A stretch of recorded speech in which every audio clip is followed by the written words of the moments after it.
Oh.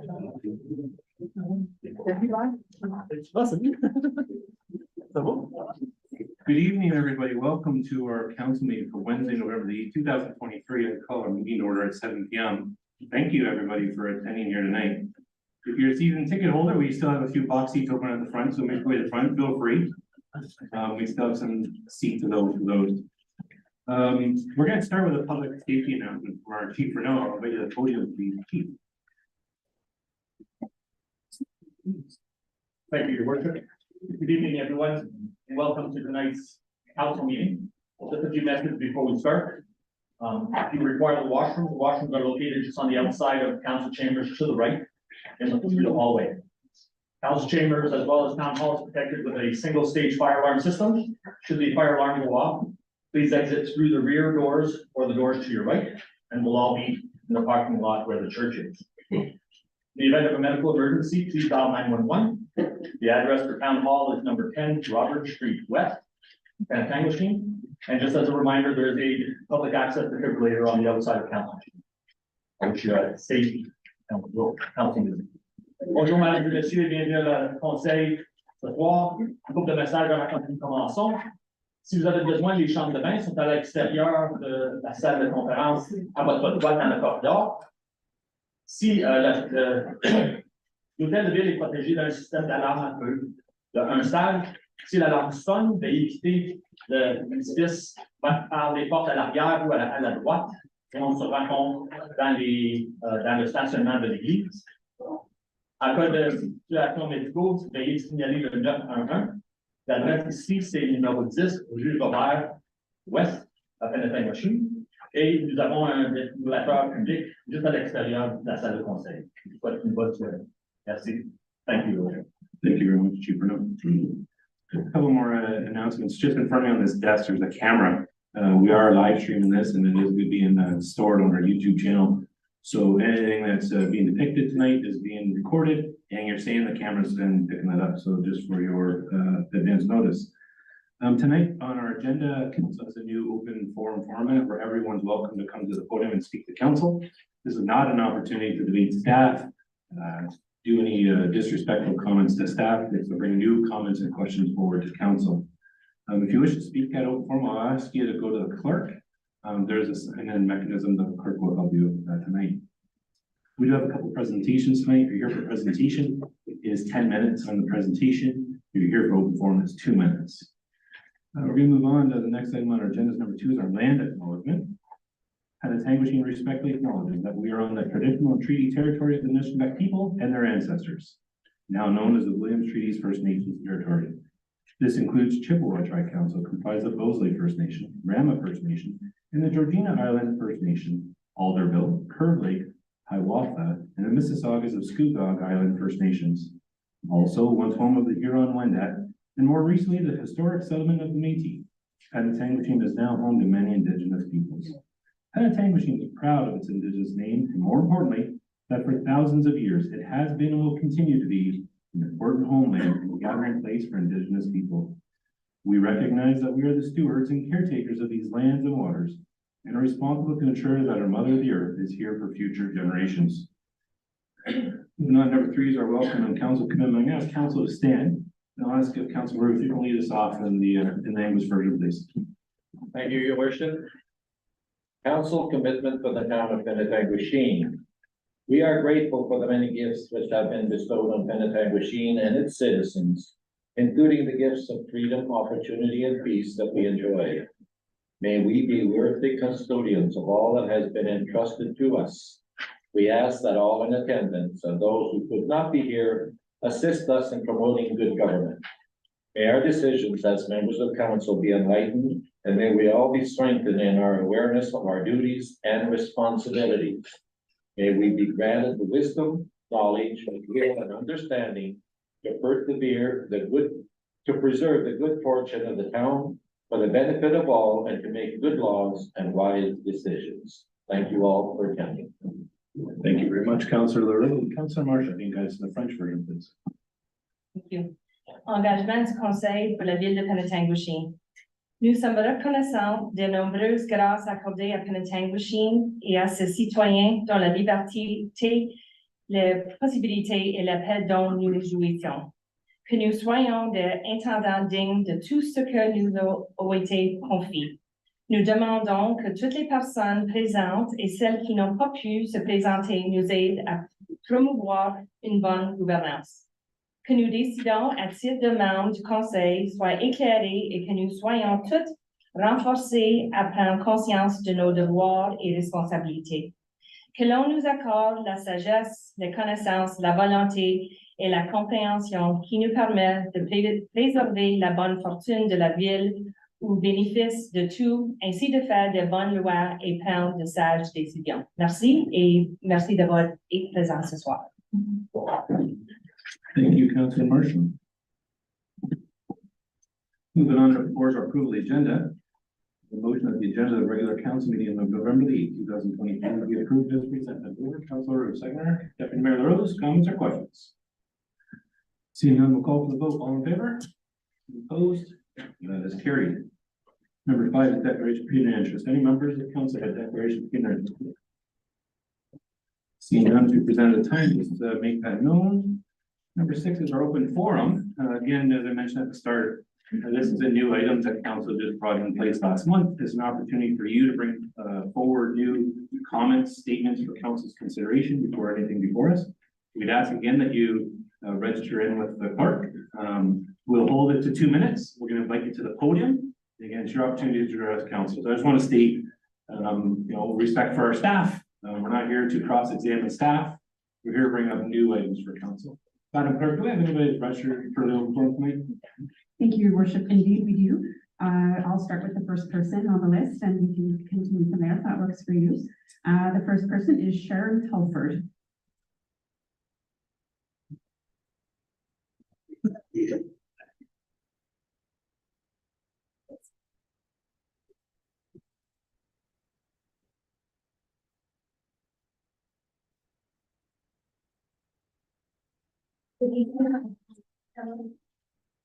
Citizens of Penetang and Mayor, sorry.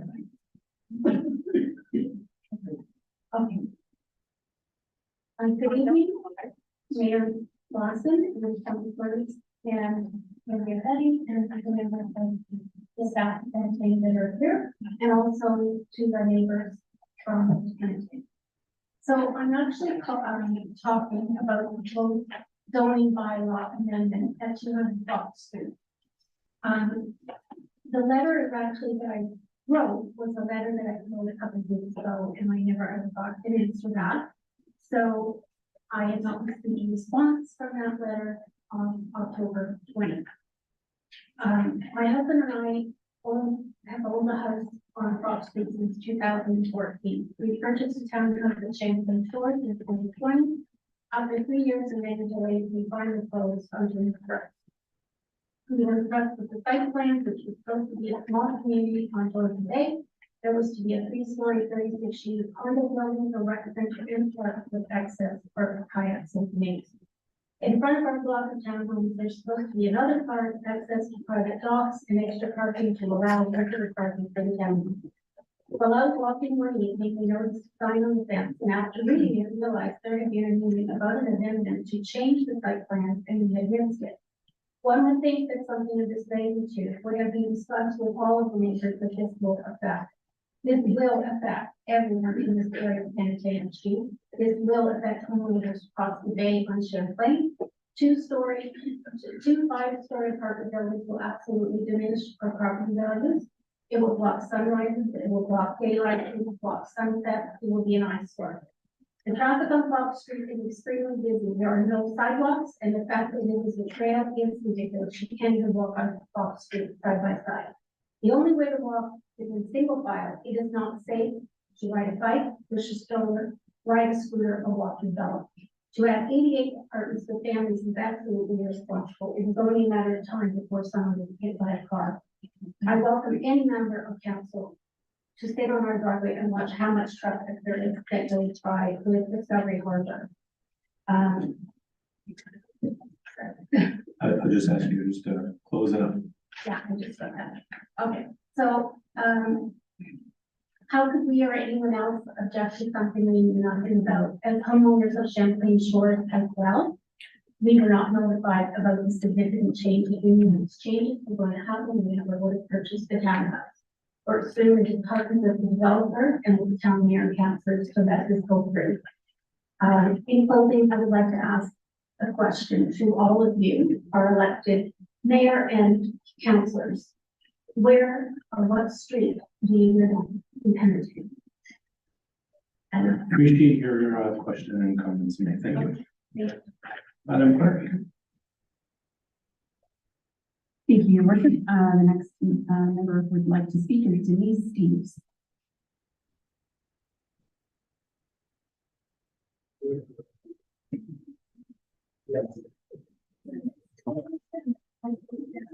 Okay, yeah, but I speak about it.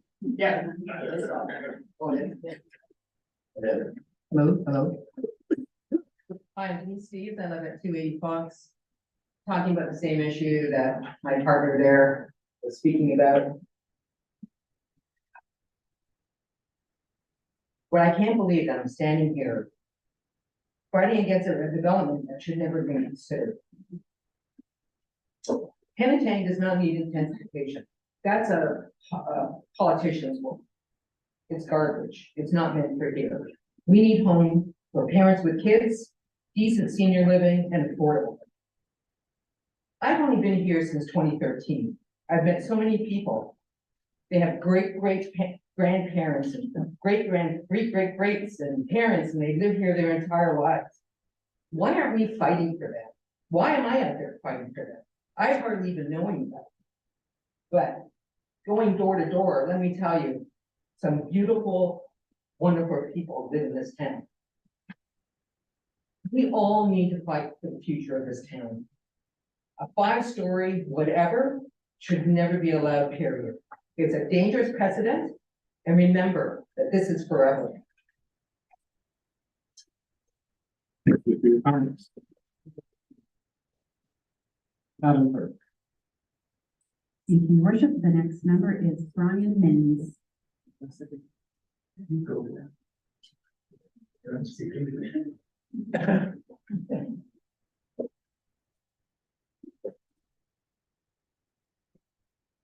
I'm Brian Minns. I live on Drummond Drive, overlooks the lower development on Park Ridge and the regional land that was Park Ridge's land that is now a new development that we've discussed it. I'm not going to fight the 5-story building, which I abhor. I think that's there's nothing good about a 5-story building, and other than cash in someone's pockets. What I am concerned about is the results of having an additional, potentially additional 100 cars, with nowhere to park, making some assumptions, and all my calculations showed that we would have cars that could not be parked on the road, could not be parked in any parking lot because the general contractor hires an engineering company and they proposed this, but also caveated it by having a change in the bylaw in terms of the whether it should be 1.75 or 1.5 cars accounted for per person. So if we have all of these cars loose on the road, and that breaks, if in fact the town adopts the roads, then they will not, they'll be in contradiction to the bylaw that says you can't park on the road from 1 PM, 1 AM till 7 PM for obvious reasons of snow clearing. I suspect that all of the roads within this development are not being adopted and are going to be private roads within the community that they, as we are on Drums Drive. And that doesn't help things, because now you've got to get private contractors to work around cars.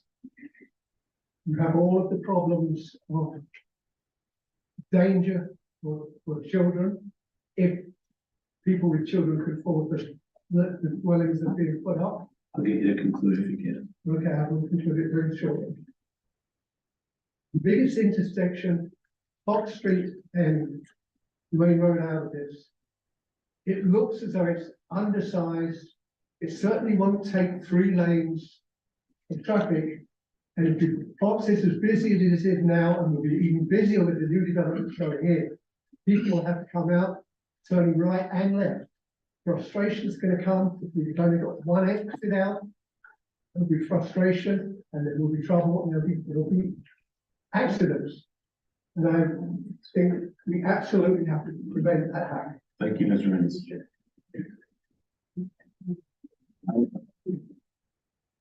Your worship, lastly, we have Mark Spafford.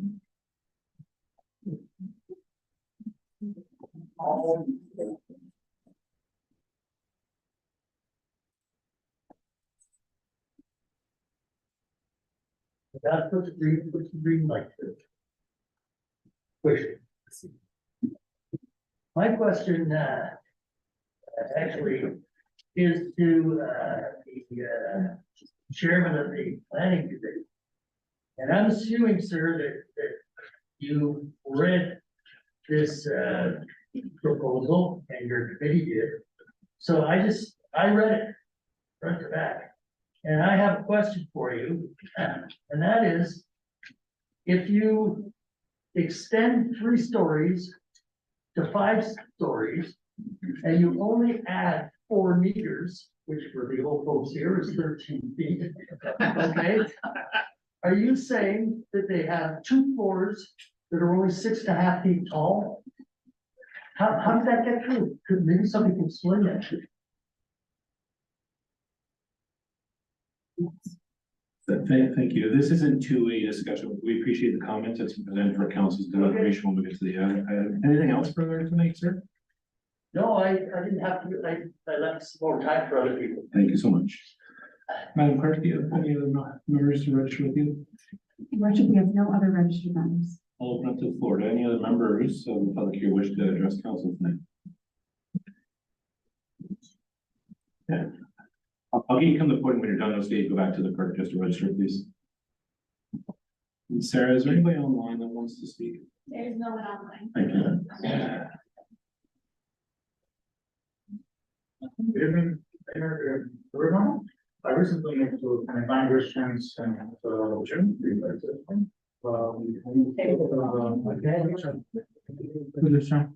Okay. Good evening, everyone.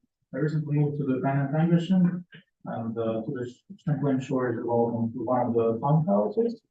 I don't spend a lot of time because I don't spend a lot of time in Bangladesh because they have to travel business, but nevertheless, I did not get any notice about the proposed development at all on the developer.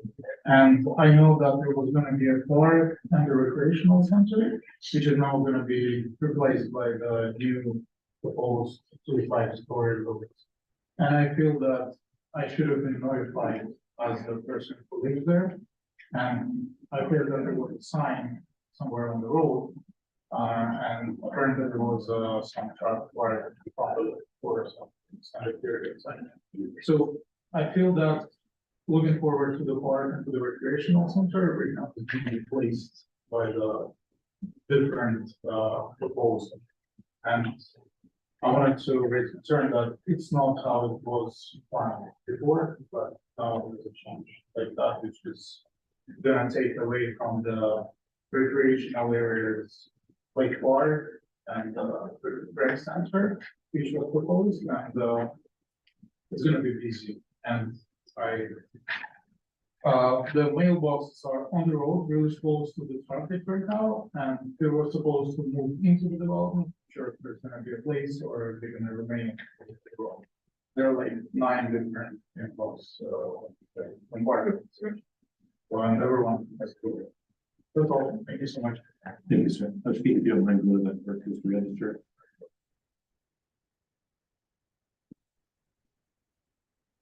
Parole du conseil, Mme Wilson. J'entends beaucoup je suis d'accord avec tout ce qui a été dit jusqu'à maintenant, and I agree with everything that everyone has said until now, and I'm hearing about lack of notification. I did talk to Ms. Beatty yesterday about that. My parents live at 450 meters from this location. I did look at the map that has been provided in your notes. And I understand that it is the minimum required to advise at 120 meters. Sometimes I wonder whether we follow the rules, if it's a good thing to follow the rules. Sometimes it's better to talk to your residents. And if you think it's going to cause problems, to communicate ahead of time so that trust is instilled, just to communicate.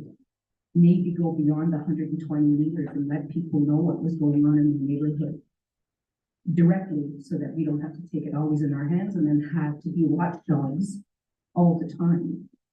I understand that we have to have our information and be proactive, but the onus shouldn't be on us either all the time. It needs to be a two-way street. So I'm suggesting that not all rules need to be applied the way they are. Same thing with development rules and planning rules. Yes, it's within the golden horseshoe laws and rules about expansion of the locations and everything and development. But like cancer patients or any other patient, not all treatments are good for all patients. You have to take each patient into consideration. This town is a particular town. It has historic significance. It's very ancient as far as being a place of foundation of this province, including 3 foundational peoples. And one of the things that attracts people here is the water and the waterfront. And that needs to be preserved in a way that is a little different, because people come here for that. There will be lots of congestion on the waterfront for people, visitors, the congestion in summer, cottagers coming. There's only a little bit of parking down by the waterfront park. We need that access to public if we're going to continue to be as attractive as we seem to be to developers. They seem to want us. And I want you to know that our no is just as important as our yes. And the one person that is not in all my relations represented here is water. I'll self-appoint myself. He needs to be preserved. In the land acknowledgement, it's said that you need to be good stewards. We need to be good stewards. And I'm here to hold you accountable on her behalf to keep our waterfront well. More people on the edge of the water is more waste. It's more chemicals. And so we need to be very mindful. And I ask you to place a no on this vote tonight. I'll also ask you to conclude your comments, please. And that's my request. Thank you very much.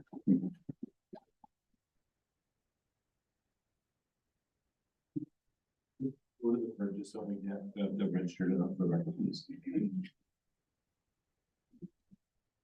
Any other members of the public wish to address council with any comments or questions?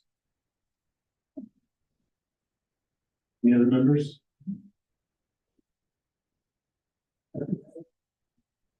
I'd like to say that. Sir, I'll have you go to the podium if you can. And when you're done, I'm just gonna ask you to go to the clerk, just to register. Isn't fair to think that. Can you hear me? I can yell.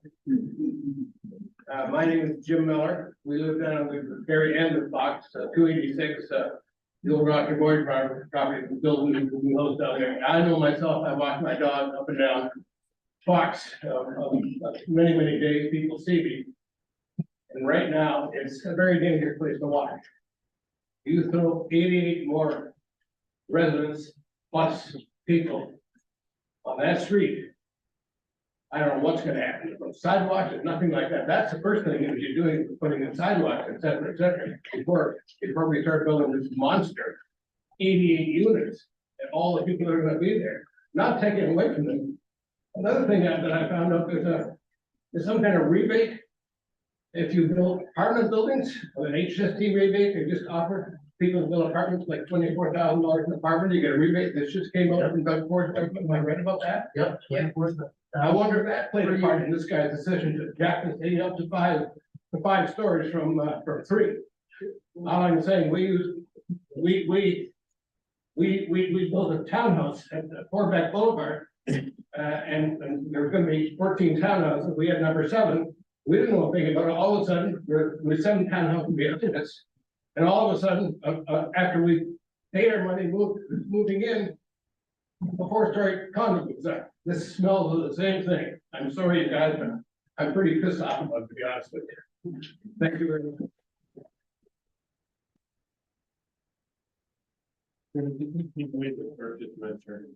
Are there any other members of the public who wish to speak? Okay, seeing none, we're gonna move on to the next item on our agenda, which is statement of members. Now, this is an opportunity for council members to share with the community what council is doing. I'll just ask you to just keep the noise down. If you want to have a conversation, I'll ask you to go to the foyer, please. Last month, I'll remiss that I neglected to allow the CEO to speak. So I still owe you lunch, CEO Elise. So tonight we're going to start with you. And then Councillor Van Bunker reminded me last time that we go through and everything we cover is left and you didn't get a chance to speak. So you'll be the first council member tonight, and then we'll change that every week. But tonight we're going to start with you, CEO Elise. If you can share the good work that you and the administration has been doing on behalf of the municipality. And for the record, I was wrong last month. I still owe you. Duly noted. Thank you, Your Worship. A couple of things I'd like to provide for council and members of the community. First and foremost, the work continues at 78 Main Street, the building collapse. Very thankful that the crew and the team collectively was able to get the Main Street opened this past weekend.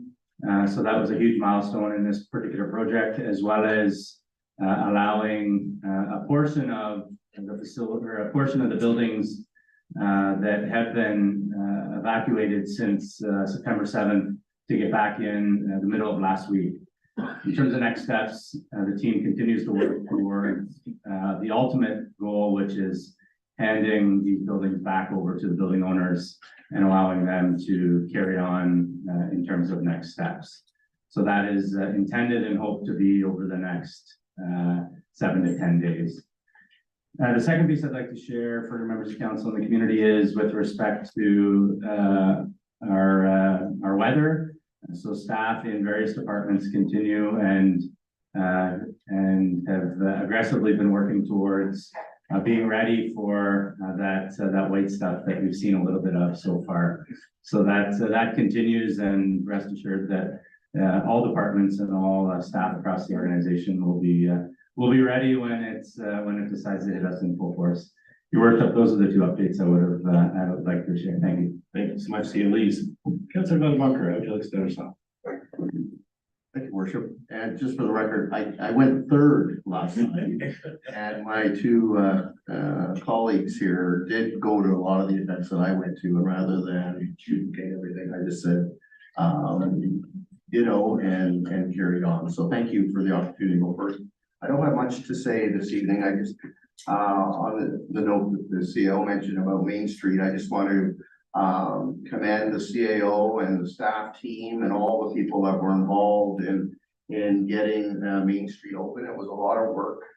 We did receive updates from time to time with respect to the work that was being done, but there was a lot behind the scenes that we didn't see. And I know that it took a real team effort by everybody involved, and it was really nice to drive by the other day and see cars parked along Main Street, traffic going up and down, and things that returned somewhat to normal. So thank you to the CAO and his team and all those that were involved. Just this past, week, I did attend the, Penetanguishene Police Services Board meeting along with yourself, your worship. We reviewed the detachment's activities for the last quarter, and we reviewed 2 grant programs that, the OPP are investigating. One of them has to do with the installation of security cameras at strategic locations in town as a crime prevention, measure that also will assist if crimes do occur, to be able to go back and have a look at those cameras or the footage from those cameras to see if the guilty parties can be apprehended. And as well, there's a community survey that's active right now, and I'll speak about that a little bit later in the agenda. Thank you. Thank you, Councillor Van Wilker. Councillor Marshall. Thank you, your worship. I would echo the sentiments. It is really lovely to see Main Street open again and shop local, support all of our businesses who, struggled a little bit with not having Main Street open, but I know that they did really great in providing other services, so that's really great to see. As a member of, I sit on the SSCA committee on behalf of the town of Penetanguishene, and I participated in our Q2 meeting, and I just want to tell everyone that the annual report for the SSCA is available on their website, and I strongly encourage all of the great work that they do for us, for not only ourselves, but all of our neighboring municipalities, for water, for the environment. They had a very busy 2022, and the report is very robust, and would really encourage taking a look at that. So thank you. Thank you, Councillor Marshall. If you're not familiar, SSCA is the Severn Sound Environmental Association. Thank you, Councillor Marshall. Councillor Root. Thank you, your worship. As Councillor Wedemarker has mentioned, coming 3rd or 4th, you're meeting up, but I do have to point out that it was great to see the Main Street reopened after a lengthy time and the disaster that occurred, and certainly thank all those CAOs and first responders, town staff, building owners, business people, tenants, contractors, for their patience and the diligence and the hard work that they put through to it. The other 2 things that I will mention is a beautiful thing and nice thing to see again, is that I noticed that a block of Harriet Street between Jeffrey and Edward, which was a total redo, is now ready for paving with new sidewalks, new curbs and gutters. And also Thompson Road is also ready for paving, and hopefully we will be seeing that in the next couple of days. And Thompson Road West will reopen shortly. Thank you, Councillor LaRue. Councillor Waters. Surprised me, I thought this would be last. So since our last council meeting, October 12th, I attended the grand opening of the hub over in Midland. It was at the community living building. On the 14th, attended the Penetanguishene Stands Together event, where we raised some money for the folks who were displaced by the building collapse. 17th, we had our shared tower meeting here. No, sorry, at the arena. On the 19th, during our public works, we presented a very precise report on engineering. On the 20th, that's actually kind of fascinating with it. The 23rd, I dropped in across the road to see Aspen Insurance for their 80th anniversary, but I arrived too late for the cake. On the 24th, I attended the general meeting at our local legion. I attended the general meeting at the local legion, and on the 30th, we had our Penetanguishene library board. The first was the time for the public to talk budget at the arena. A few people showed up there. Be nice if there'd been a lot more. We're going to have more of those. I'm not sure what the date is. Perhaps everyone else will fill that in when we're done. And I can see at least this many people. And Saturday, of course, we had our Main Street reopened, which was great. I don't get to see as many people pulling to the right to turn left at the end of Field Street anymore. But it's probably going to be a good thing. Sunday, our mayor and myself went to new business, the grand opening on Main Street next to the hot shop. It's a business called Sweet Treats. If you're looking for something to eat, that's the place to go. Monday was a busy day. Had 3 meetings. Had an economic development meeting in the morning, Parks and Rec the afternoon, and a special library board meeting in the evening where we had some difficult choices to make. All in all, over the month, I had over 217 emails, 263 emails, 47 unique text messages, and in excess of 100 in-person conversations during the day. And I'm probably the least busy person on this whole council. I know there's people here that do much more than that. That's it. You, Councilor, just gonna have your mic if you can. Councilor Durant. Thank you very much. I'm going to tag along on one of the subjects that my colleague mentioned, and it's the Let's Talk budget presentation. Staff, this was held last week, so staff began by giving an overview of the budget timelines, followed by first 2024 budget draft. Staff then provided a preliminary estimate of the overall tax bill average or increase. And then the general information was provided, other general information was provided, such as how tax bills are calculated, where tax dollars are spent, and the history of the tax rate increases. Short and long-term capital investment levels were also presented along with a 10-year capital funding summary. Are you super disappointed you didn't attend? I bet you are, but not to fret, because we are holding another Let's Talk budget presentation on November 15th, Wednesday.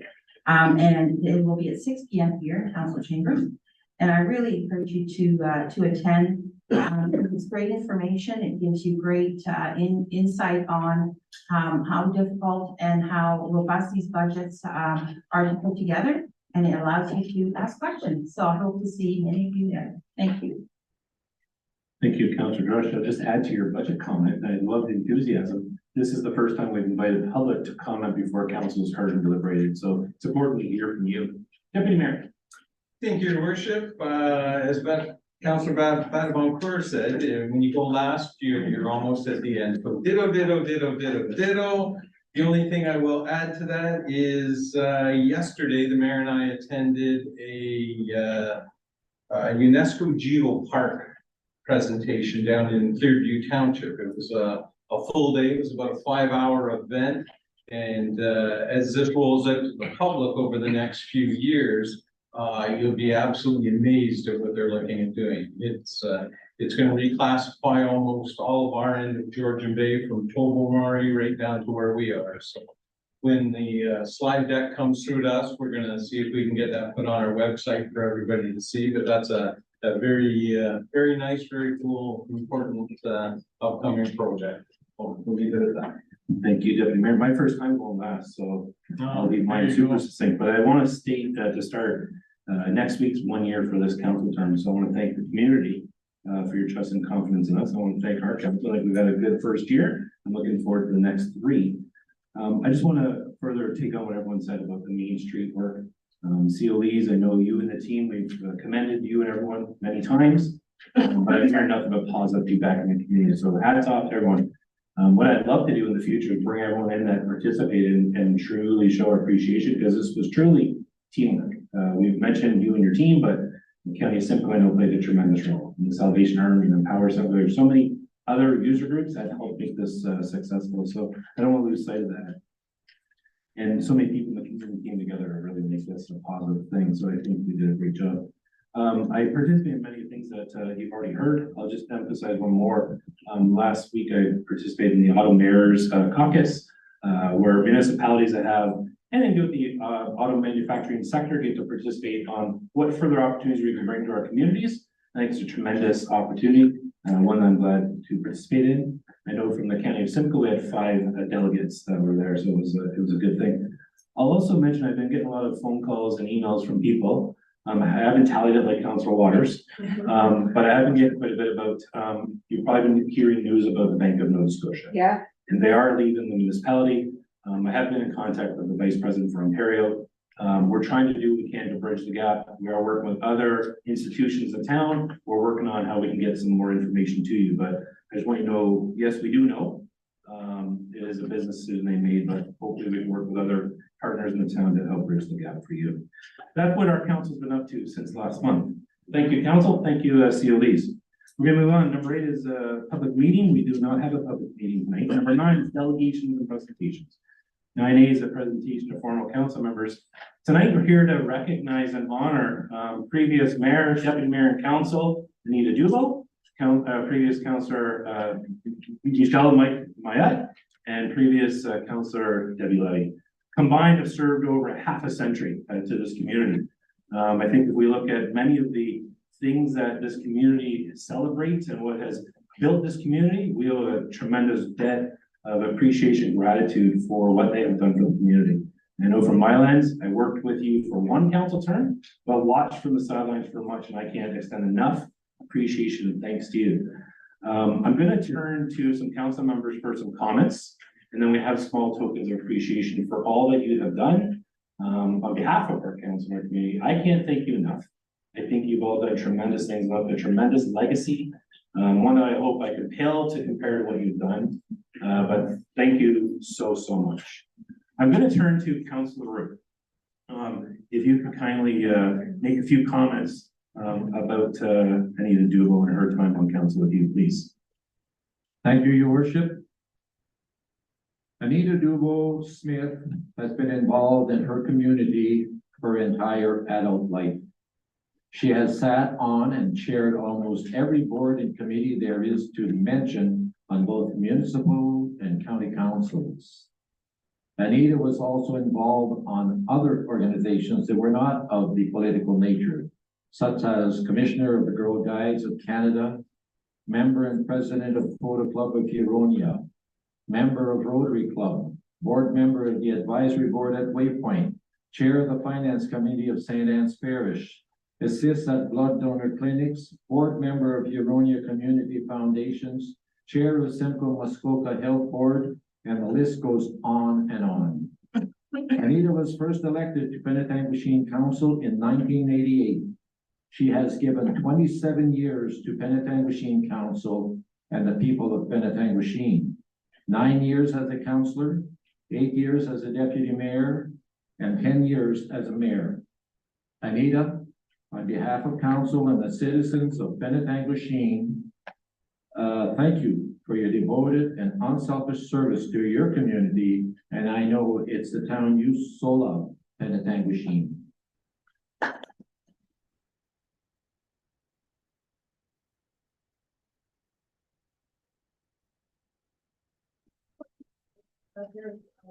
If there was a Hall of Fame, and we'll create one, you'll be involved. Let's have Councillor DeRoche, Councillor Roux, we can go to the point, we'll make a smaller one. Yes. If we.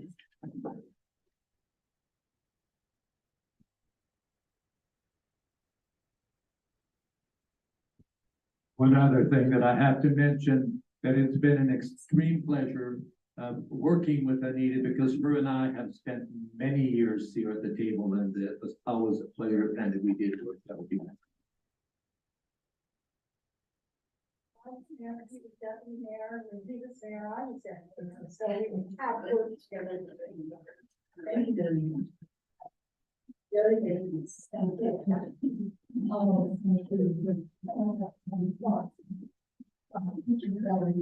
Anita's recent 60th recognition fair is a corporation of the town of Penetanguishene. I sincerely congratulate Anita Dubo on the countless years of service on the council of the town of Penetanguishene, signed Mayor Doug Rawson, November 8, 2020. Thank you so much. Very much a surprise.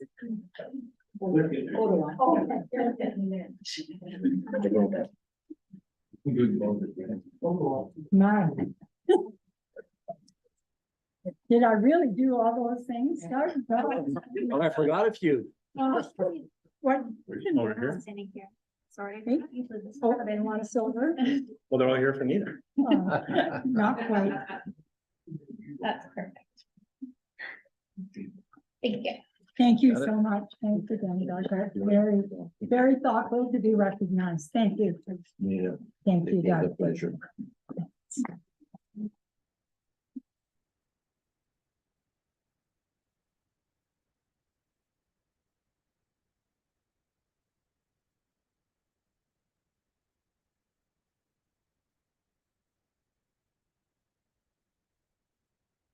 Anita, again, thank you.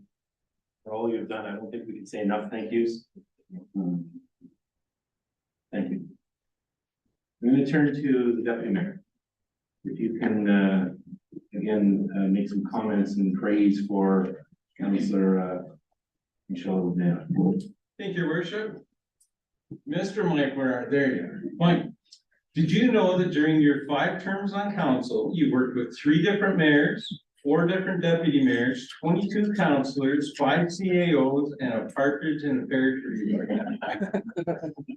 Seriously though, we worked together for 15 of those 19 years. You brought a fresh perspective to the table. We could always count on your honest opinion, and your knowledge and experience were an asset to the town. Your commitment and dedication were greatly appreciated, and it was a privilege working with you. So I hope for you and Anita, what happens in the future is only good things. So thanks very much, buddy.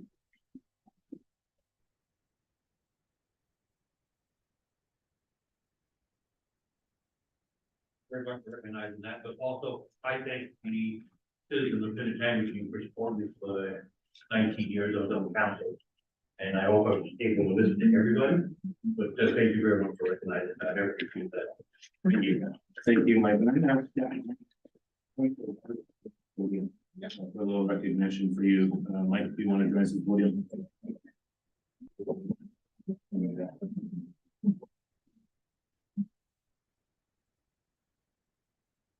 Okay.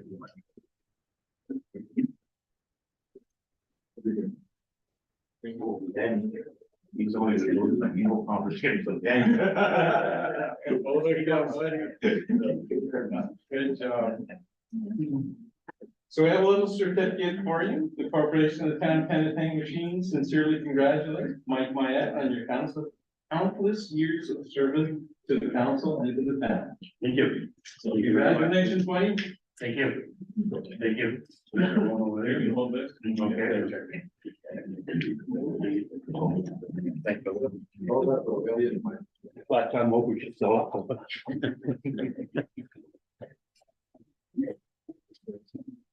And then shoulder this one, very good.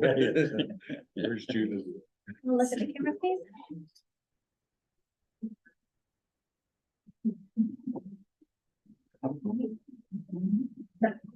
Thank you. Thank you, man. No, thank you.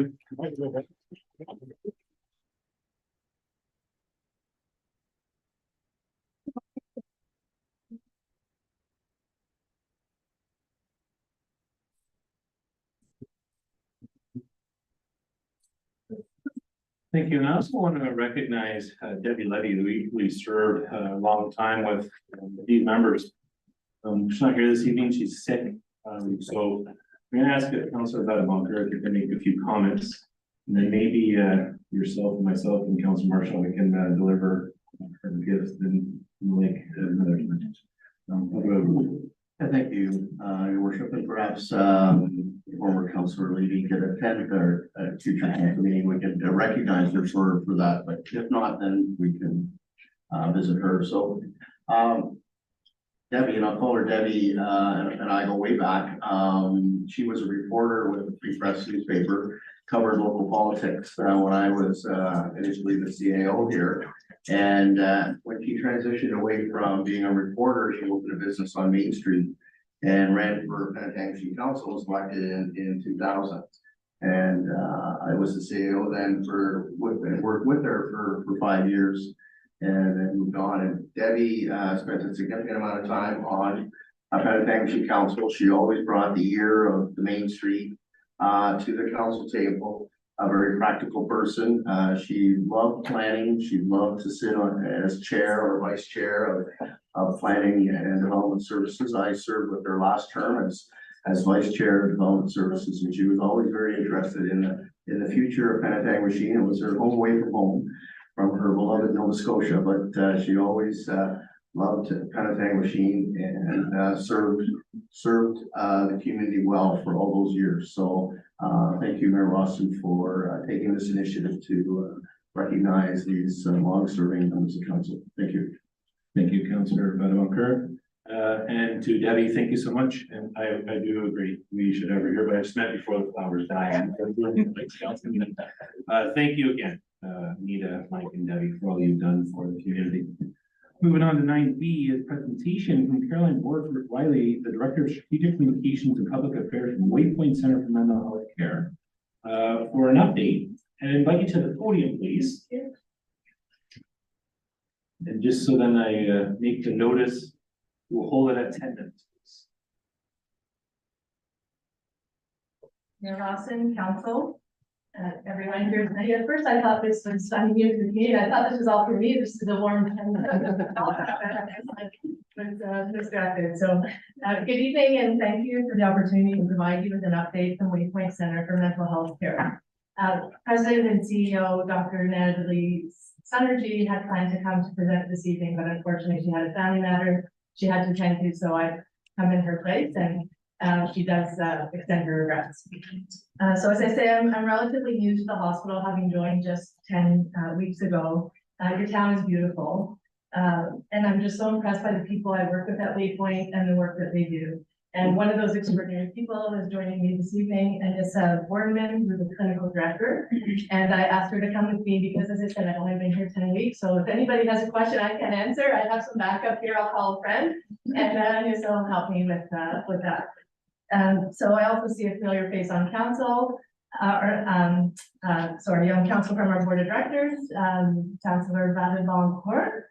Nice to see you, and to former councillor and mayor, sorry, let me get the name straight, Dubo. Thank you for everything you did to contribute to what Waypoint is today, and meaningful experiences that patients have there. So I'll start here. Yeah, thank you. So 1 in 5, meaningful number. That's the number of people in Canada who will experience mental illness, whether that is directly or from someone they know. When we look more closely at those who are impacted by mental illness, we know that it does not discriminate by age, education, income, or culture.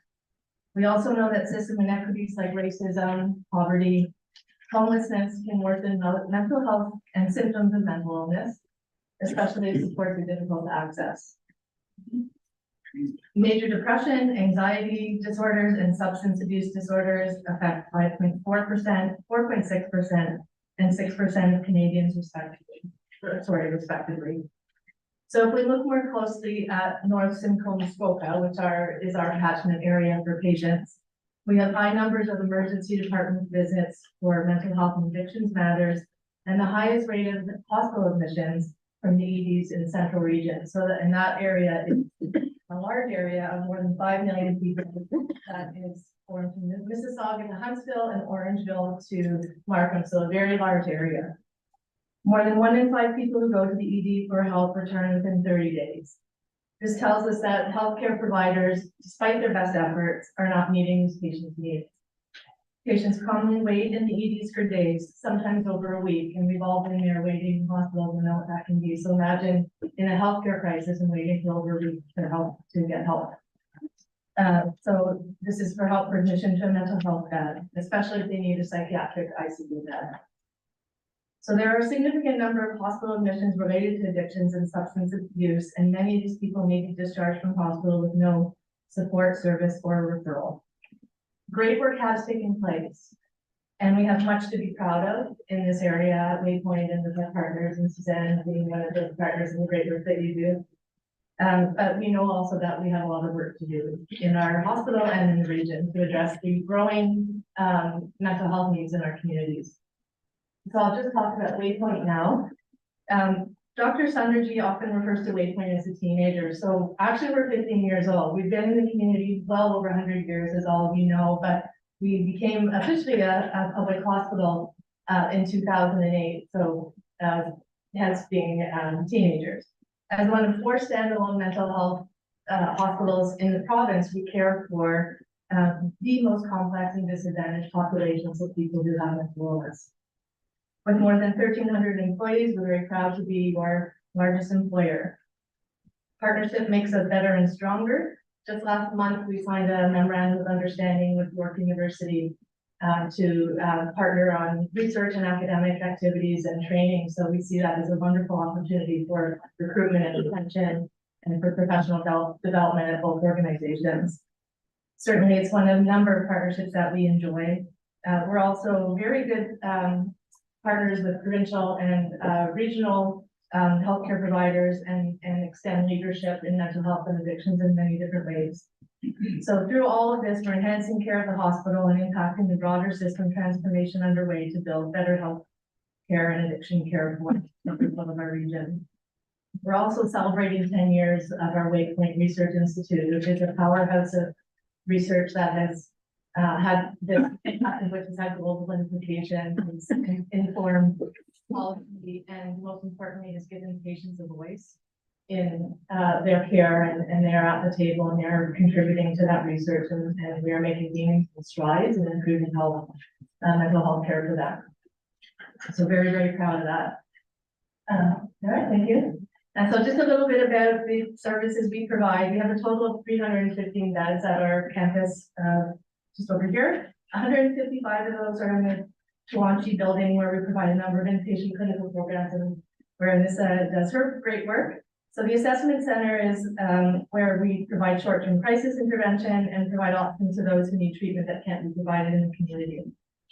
Dual diagnosis is for patients, they have a developmental disability and mental health needs.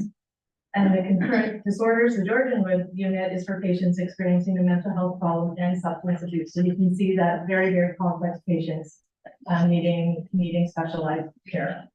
Geriatric psychiatry serves patients 65 or older with signs and symptoms of a psychiatric disorder. Transition and recovery beds, this unit is provides specialized care to people with severe and persistent mental illness, such as schizophrenia or bipolar disorder. And our regional forensic program serves the Waypoint catchment area, and that is a 20-bed co-op, 20-bed co-ed inpatient hospital program and outpatient services. So I'll just explain a little bit more about the forensic services. In the larger, newer area that you might be familiar with, the larger brown buildings on the campus, this is the provincial forensic program. It's for men from across Ontario who have a mental illness and have become involved with the criminal justice system. So we do extensive amount of assessments there of patients. These are patients who are admitted through the courts, through provincial and federal correctional facilities, and provincial regional psychiatric hospitals. And these assessments will help to understand whether these people are fit to stand trial, understand the criminal responsibility and potential for future risk diagnostic clarification and future treatment potential. So on the 3 of these units, below that, Beausoleil, Beckwith, and Atlanta, our teams work to decrease risk, eliminate suffering, and increase quality of life for those with a major mental illness or personality disorder diagnosis. And in all of these programs, we offer a full range of rehabilitation and vocational models for our patients. Thank you, Sarah. At the Community Health Hub in Ontario, working with partners, including Suzanne and Chigamik Community Health Center, we provide a range of outpatient services and housing, employment, education, family and children services, a lot of new youth services, many partnerships that Waypoint is involved in and others are involved in, whether with us or without, but really outreach into the community and providing care in a number of new and leading ways. Very impressed by the work and the sophistication of the work that I see being done here. You'll see a lot more about the Ontario Structured Psychotherapy Program.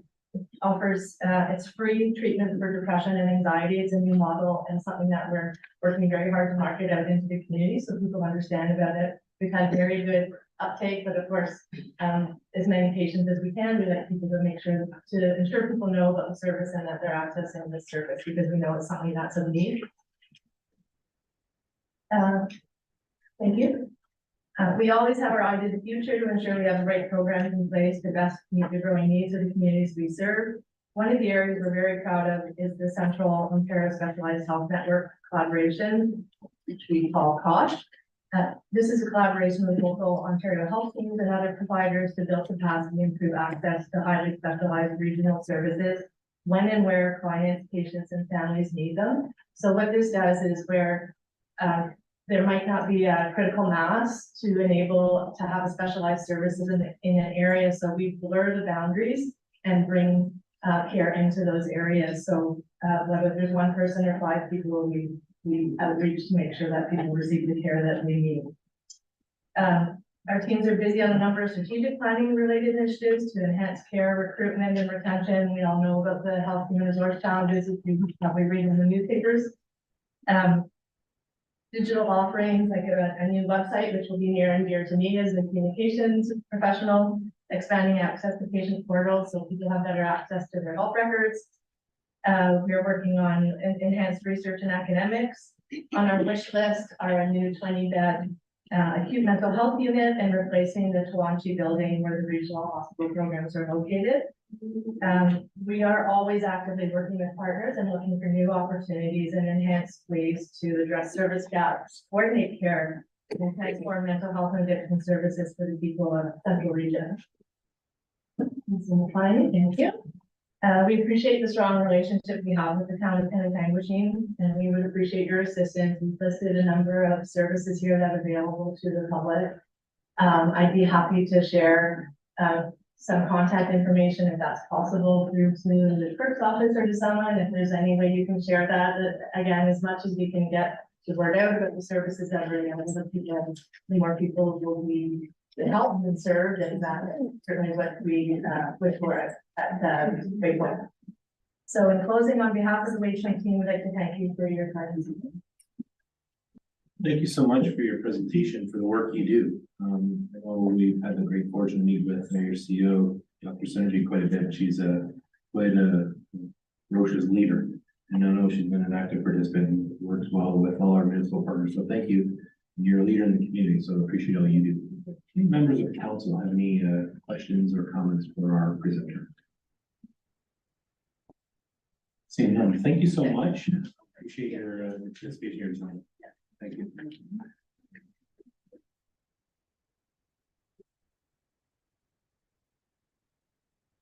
Moving on to our next presentation, 9C is a delegation from Rick Pinheiro on behalf of the residents of the village of Bay Mornings regarding the zoning bylaw amendments at a 9-2023 for 200 Fox Street and 2 Wood Street. I'm going to invite the podium.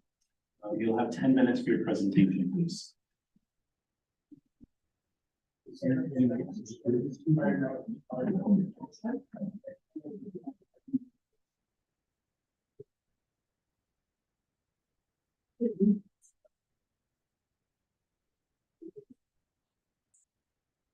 Worship,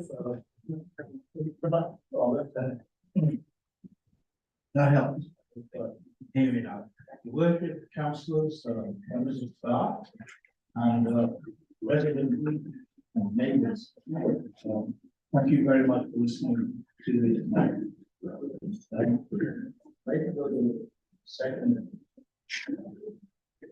Go to the next one, please. About 3 weeks ago, I and a couple of friends found out that this zoning bylaw change was going through, appeared to have been gone through all of the necessary approval stages today. My understanding tonight is the night that we approve it, not finally, but it's approval for it. So there's a fair amount of concern. It started off with a small group of people, 6 in total, and that's who I thought I was representing tonight. Maybe people can put their hands up now who are really interested and concerned about this particular project. Anyone that would go and support this project, keep your hands up. Support it? No support? Sorry. Anyway, it appears that we've got a lot more support now, or maybe the council doesn't have support for this particular zoning bylaw change. There are 3 major areas of concern that we look at. One is the flawed communication process for this. Second one is I want to just examine the social impacts of this particular building change that we're looking at, which is 2 5-story apartment buildings, which in that particular small development is quite a considerable change. I don't know how many members of council have actually visited the site. I don't know how many members of council have really looked through this in any depth. but when you do so, I think there's a clause that you may find in it. Also, just other change aspects to this, which we should also look at, and I'll mention it in more detail later. The open communication process that we do. Residents in the immediate area and new buyers were not properly notified of the proposed amendments, as evidenced by the number of members attending the formal meeting on September the 13th.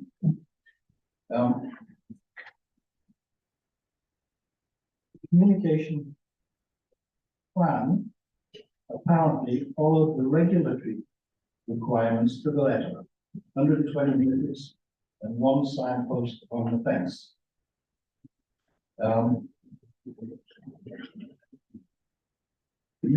This is a minimum communication plan. And in this particular instance, considering the impacts of this change, I think the communication plan should have been looked at more thoroughly. And certainly, notification should have been directed more. When you look at if you look at the one time since I made a presentation, if you look at the memo from the Director of Planning, Community Development, which addresses this point, and it says very clearly that all of the requirements were met. It's interesting when she draws the 120 meter circle around the particular premises. It really is interesting that it's mainly water and blank space that the area covers. And I think there were 13 notifications that went out. My wife and I live probably 180 meters away from this particular project. And again, only found out about it through word of mouth 3 weeks ago at the most. There's something wrong with that communication. It doesn't follow the promises that are made in the town's strategic plan, which states that urban community collaboration will be sought for all land use decisions. Now, it's not seeking it out when we send notices to people within 120 meters and put a notice on it. You are all communicators. That's what you're all about. I'm surprised that you take this and are accepting it. If you approve this zoning amendment tonight, you're accepting the fact that you have no public input except for this evening. The other aspect of this is one single statutory notice, it's called, which is hung on a fence. And if you look at that, that's a statutory notice. You can't read it unless you cross what is often muddy grass. And every night, from what I gathered, it was covered over by a truck. There's proof that truck was there every night. And it just so happens, I'm sure this is not. All day. We'll leave the comments. We'll just let the presenter present. Thank you. Yeah. So again, I haven't had the opportunity to really research this. It's obvious what happened here. I'm sure it wasn't deliberate. I'm sure that the developer had nothing to do with that.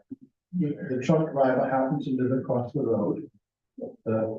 Anyway, ironically, when I was there, we parked further back than usual, so you could see the sign from where I was.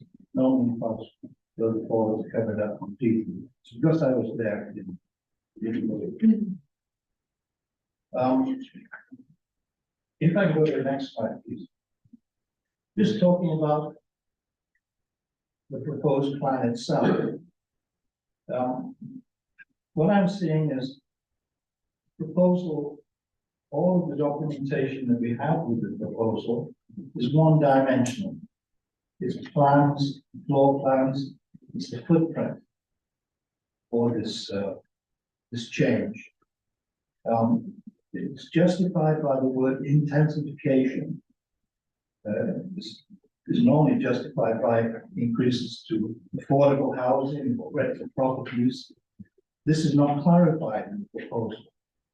So you're accepting a change to the bylaw zoning on the basis of not having that information. What is it for? Is it for, is it affordable housing, rental properties? What's it for? And you're making a decision without knowing the answers to that, I suspect. I'm not allowed to ask you questions. I don't know whether you know the answer to that. So this one-dimensional plan is problematic. To cram as much building into a small piece of land at the cost of parking, surrounding space, and access points. Little things. The building actually covers up an area that was designated for snow plowing to store the additional snow. That's blocked off by the building. It's so incredibly large, the area. And it doesn't, and I'm talking about a specific, that specific area around it. It's crammed in. It's not intensification, it's cramming. Intensification requires improved, increased infrastructure. And that's provincially, when they talk about it, that's what they'll talk about. It's going to come with infrastructure. This doesn't, it takes it away. As a town taking this into account, this plan reduces infrastructure in terms of parking allocations, green space, traffic flow, snow removal, etc. That's one dimension. That's just looking at it from the paper that we've provided with so far. So what will it look like from the ground? This plan. Typically, if you go to the next slide, what does the 5-story apartment look like? We have one on Beck Street, which you're probably familiar with. That's 5-story. It has a peak roof too. So I'm not too sure whether the 50-foot measurement that they're talking about, does that include the roof? Is this a flat roof building? Do you really know what it looks like? Are we making a zoning change? The zoning created by the strategic plan that this town took a long time and took a lot of communication with the public to put together. And now in one fell swoop, that zoning is out of the window for this, just for this one particular property. I recognize it. But you all know that will be a precedent. So I'm gonna ask for your concluding comments, please. I'm sorry? I'm gonna ask for your concluding comments. You have 10 minutes. Is it? So what does it look like? We don't know. I put together one, you can go to the next slide. She did. I'll go back. Go back. That's kind of what it looks like from across the water. If the communication plan had been properly done, and if the presentation showed 3 dimensions, it showed you what it was going to look like, I think you'd be a bit more confident about your decision. But if you make a decision based on 1 dimension, I have problems with that. I have problems with your credibility, in fact, if you make that decision without knowing what this building is going to look like. So, in summary, I'm going to go. I'm gonna ask you to conclude, sir. I look at the mission statement, vision statement. Our vision statement says our waterfront community is a destination we're starting from, respectful with history and natural environment, offering a rich culture, active lifestyle, well-planned growth, employment opportunities, and a wonderful opportunity to live one's dream. I'm not too sure this helps my dream. No, I suspect it is not helping the dream of most of these people in the audience today. So I think you are voting on this amendment change tonight. I think you should reject it, or at the very least suspend it until you've gone through the public Collaboration. Sir, we're at our time. Thank you so much for your comments tonight.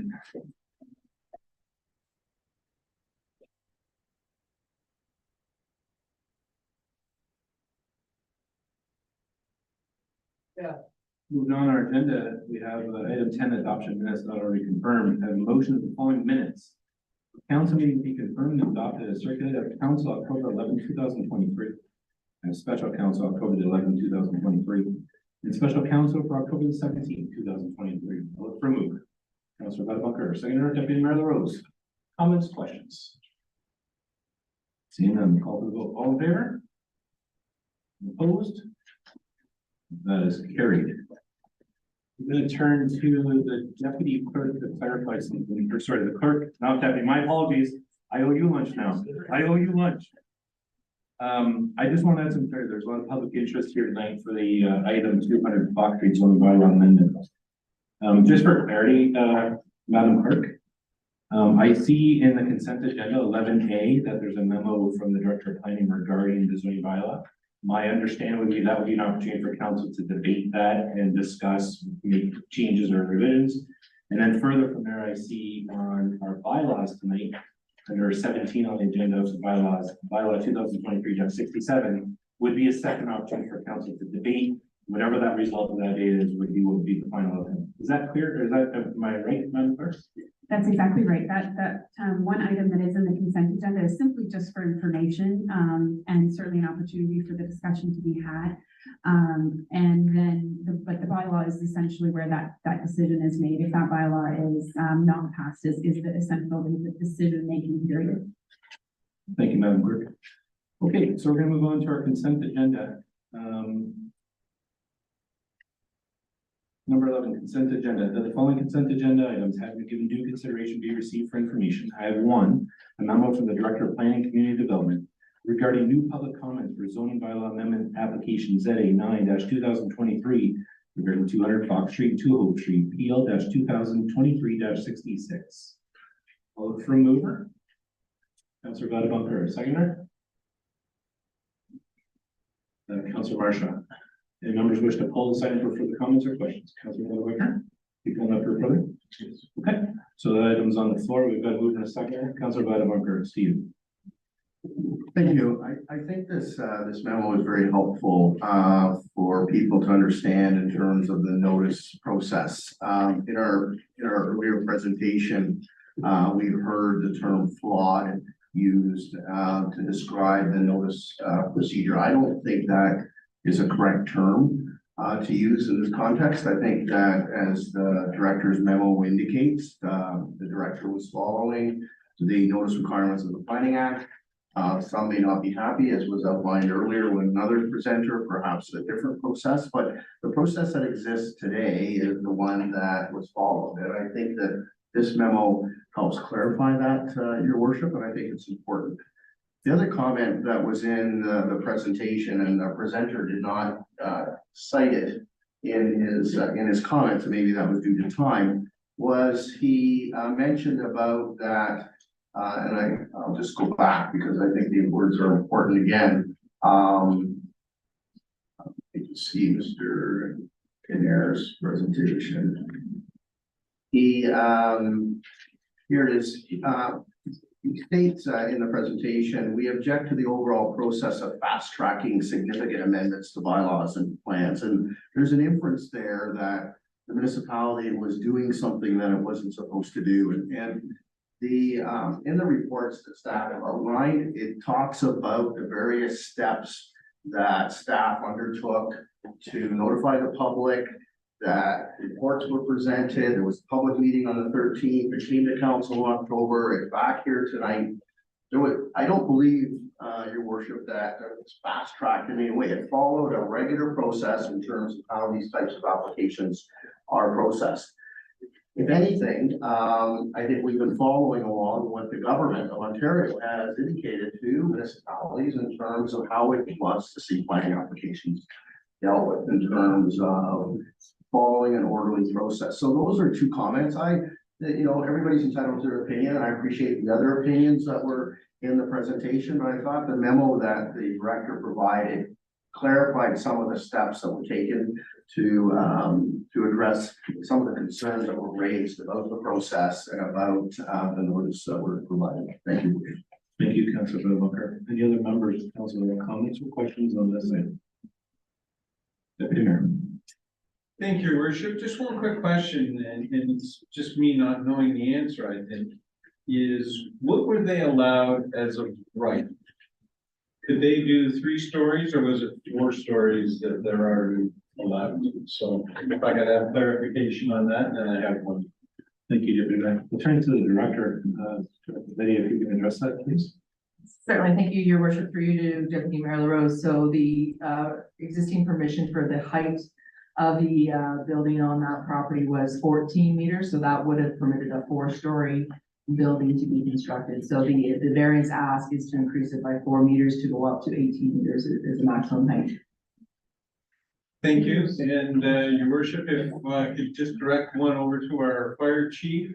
We had a couple of emails that were directed to us from, I'm sure, this group here.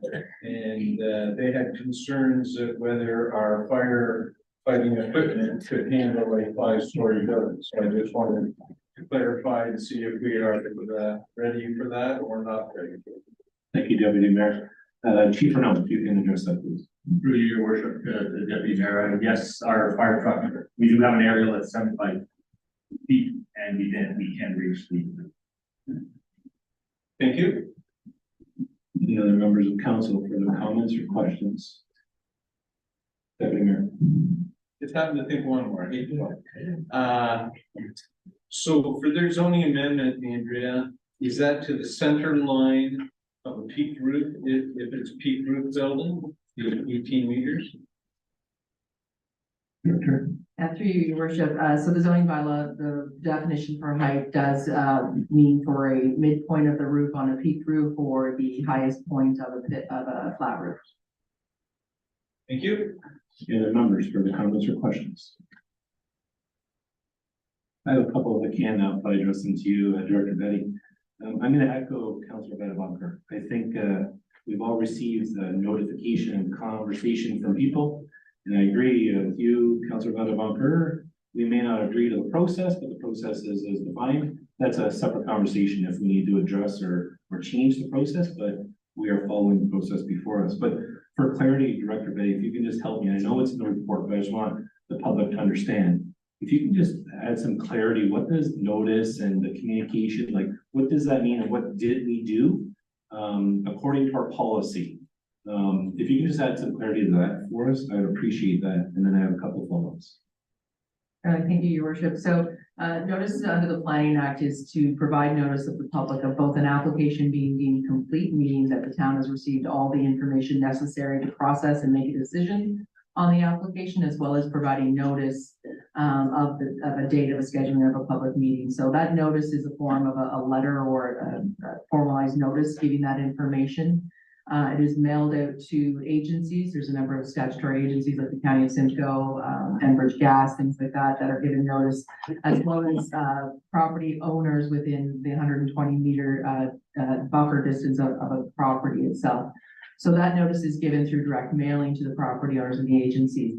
The second way is we post the notice on our news site of our website. So anybody who does subscribe would have been emailed the notification indicating that the town had posted a notice of the public meeting and the complete application. And then the town has a separate policy on our notice sign posting, which addresses the sign that was installed on the property. And it speaks to the size, the language of the sign, the date when it needs to be installed and taken down by, and its location on the site. So there are some things in a policy with respect to the notice sign on the property.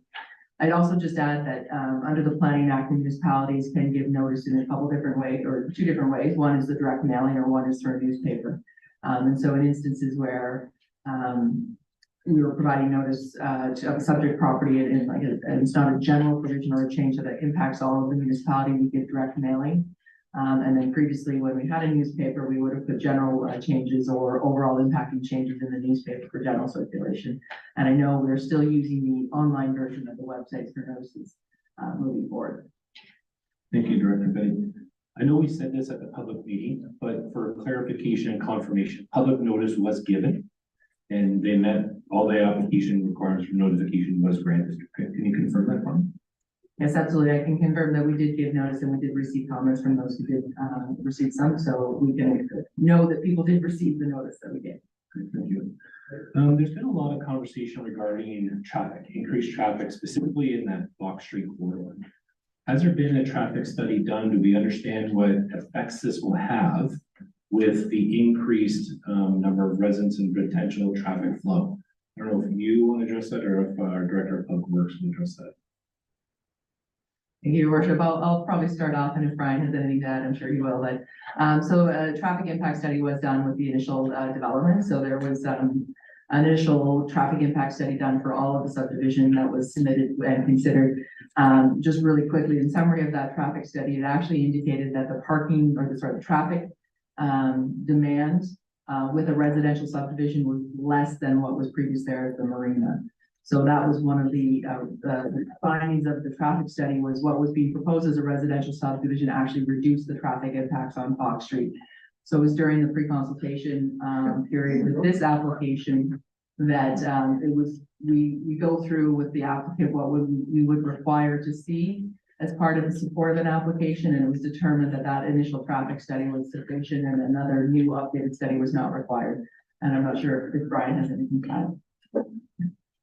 Director Murray, any further comments on the traffic study? No, through to you, Your Worship.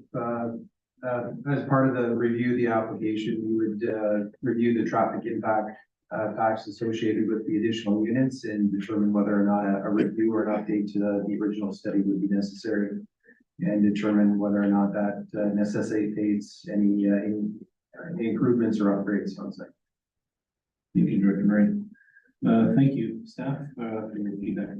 Council, further comments or questions on this item? Seeing none, I'll just make a final comment from the public. This decision that I call a vote by council in a minute, solely a council decision.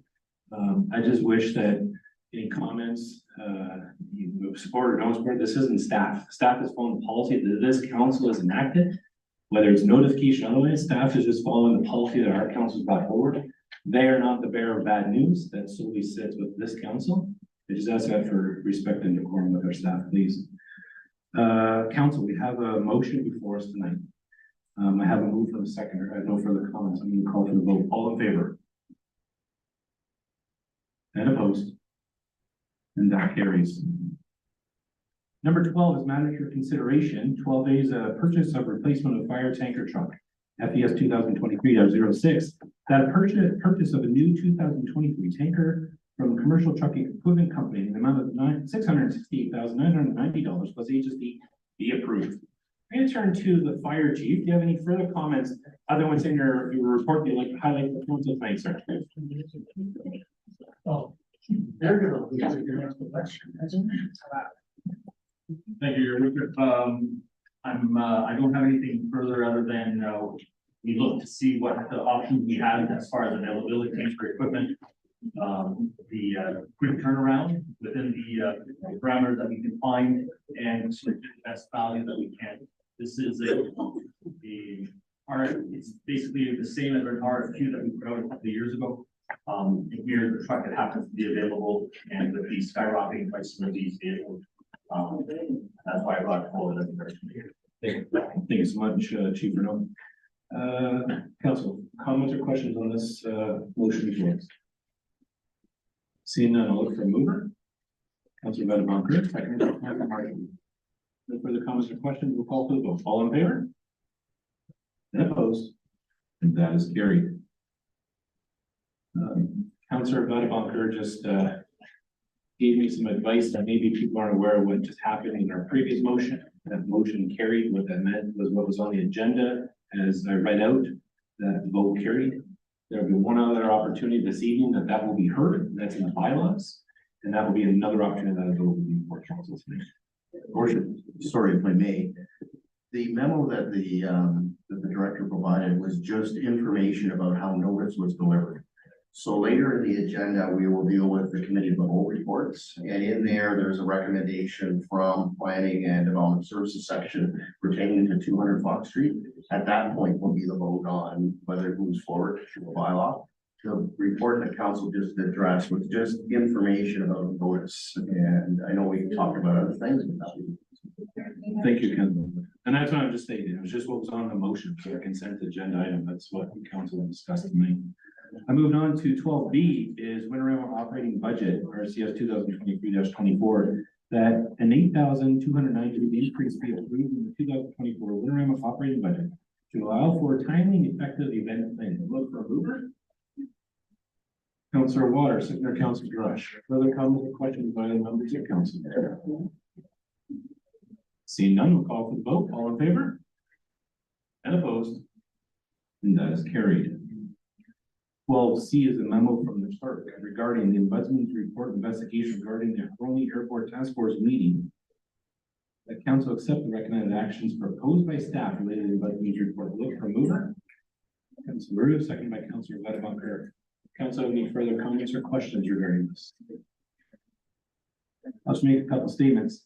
Last council, I believe, Madam Clerk, I'm able to turn to you for clarifications. We had a closed session where council reviewed this matter. This is now back to the council to come into open about recommendations from the ombudsman that came through your office. I want to thank you for your leadership on the recommendations and what we have done to remedy the recommendations from the ombudsman's report. This is our open and transparent review of that with the members of the public from that process. And add to that, Madam Clerk, or? No, thank you, Richard. I think you covered it perfectly. Any members have any further comments or questions? Seeing none, we'll call for the vote. All in favor? And opposed? That item is carried.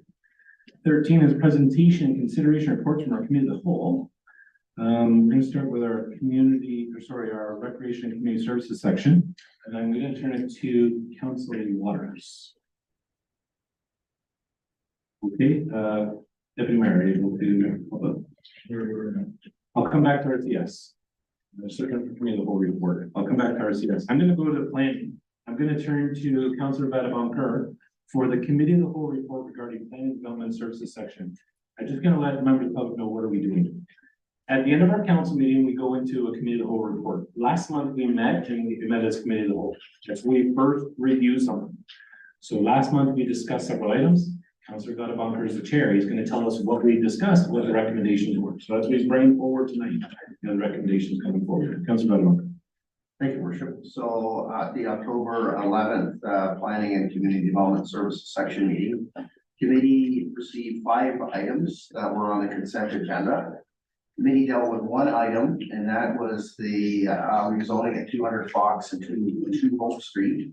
And committee is recommending that council approve the zoning amendment ZA 9/2023 for 200 Fox Street and 2 Hope Street to permit 2 multiple dwelling units, each having 44 units, an increase to the maximum height from 14 to 18 meters, reduce the parking requirements from 154 to 134 parking spaces, and to reduce the rear yard setback from 22 meters to 8.9 meters. And there were no new referrals added. Thank you, Your Worship. Thank you, Councilor Vadabonker. I have a recommendation contained within the whole report relating to the planning and development service section be approved. Moved by Councilor Vadabonker. A seconder. Councilor Marshall. Any members have anything they wish to pull from that report? Councilor Vadabonker. Thank you, Your Worship. When we met earlier this week as section, the Director of Planning and I reviewed a number of the pieces of correspondence that were received. There's a number of questions that are posed in those pieces of correspondence. In the presentation this evening that we heard earlier, there's some questions as well. And there appears there might be some misinformation with respect to what is available out there in terms of information. So the director and I discussed that one option the council may want to consider is to refer this item back to staff so that staff can have the opportunity to address all the questions that have been asked by members of the public through many pieces of correspondence in the presentation tonight.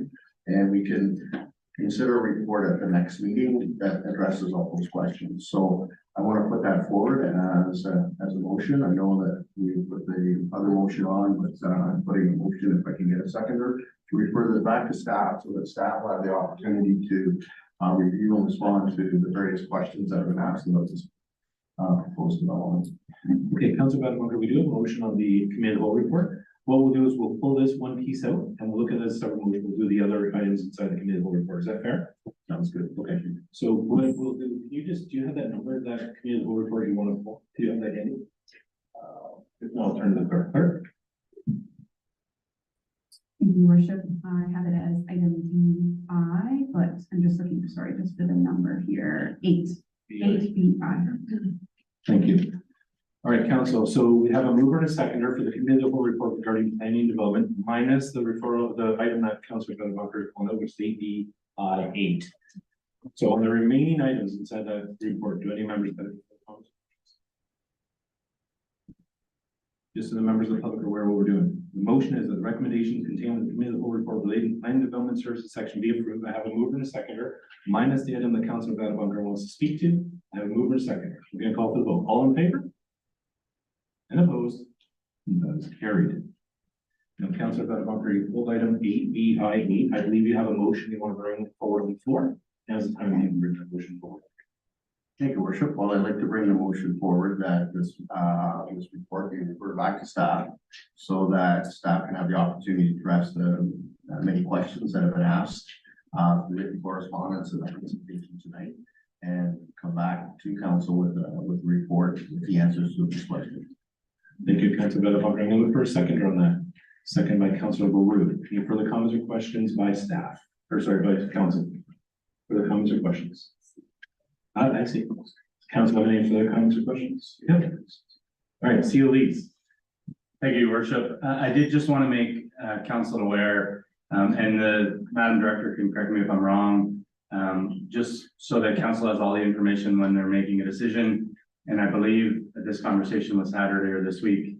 But there is, with the new provincial policy that's come out, if decisions aren't made within a certain time period, we are required to refund 50% of the application fee.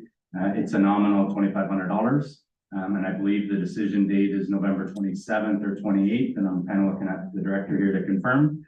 So I just want to make the council aware that if this does get referred back to staff and the decision isn't made by the end of November, then we would be required to refund half of the $5,000 application fee.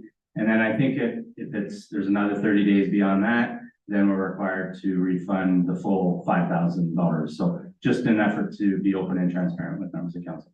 Appreciate that, COEs. Any other members of council for the comments or questions? Councilor Marshall.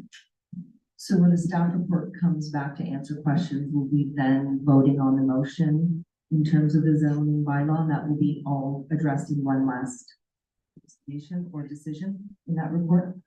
Great question. We're going to turn to the CEO or the Madam Clerk for clarity on how this would proceed moving forward if this motion carries.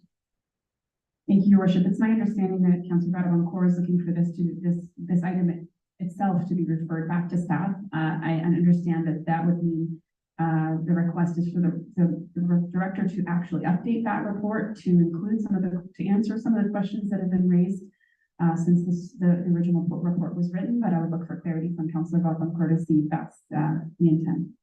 Councilor Badabon. Thank you, Worship. Either way, a standalone report addressing the questions or amended the current report addressing the questions that have been asked. Councilor Marshall. So what I'm hearing is the report will come forward answering the questions. Once that report's heard by council, the existing motion would then be heard by council. Right. Any other members have any further comments or questions? When a motion is moved, it's moved and seconded, we have no further comments. I'm going to call for the vote on this item, the 8B8 with the amended motion by Councilor Badabon. All in favor? And opposed? That is carried. Moving on to recommendations contained in Transportation Environmental Services section. I turn to you, Councilor Marshall. Thank you. For our section, we had one item that was under the consent agenda, which was regarding the County of Simcoe Transportation Master Plan. There was two items for matters for consideration. The first one was a change to the procurement bylaw, and the second was a formal approval to open the extension of Thompson Road West, Main Street and St. Anne's Street. That was everything for our section. Thank you, Councilor Marshall. A recommendation contained within the committee of the whole report related to the Transportation Environmental Services section be approved as moved by Councilor Marshall, second by Councilor Roux. Further comments or questions by any members? Seeing none, we'll call for the vote. All in favor? And opposed? That is carried. And I'm gonna turn to Councillor DeRush for the Finance and Corporate Services section committee report. Thank you, Mayor Wilson. Finance and Corporate Services had two consent agenda items. The first was the 2023 third quarter financial summary, and the second was the service excellence strategy update. Two matters for consideration were raised. The first was the 2024 fees and charges bylaw update. It was recommended that the proposed amendments to the fees and charges be approved and that these take effect January 1st. 2022. The second matter was the 2024 waste and wastewater annual indexation update. It was recommended that the rates and fees for 2024 be approved and take effect on January 1st, 2024. On behalf of the section, I ask that council approve the recommendations. Thank you. Thank you, Councillor DeRush.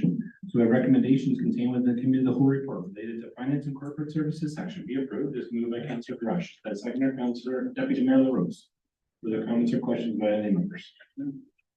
Seeing none, call for the vote. All in favor? Opposed? That is carried. Deputy Mayor LaRose, we can help us out with the Recreation Community Services section in the committee of the whole report.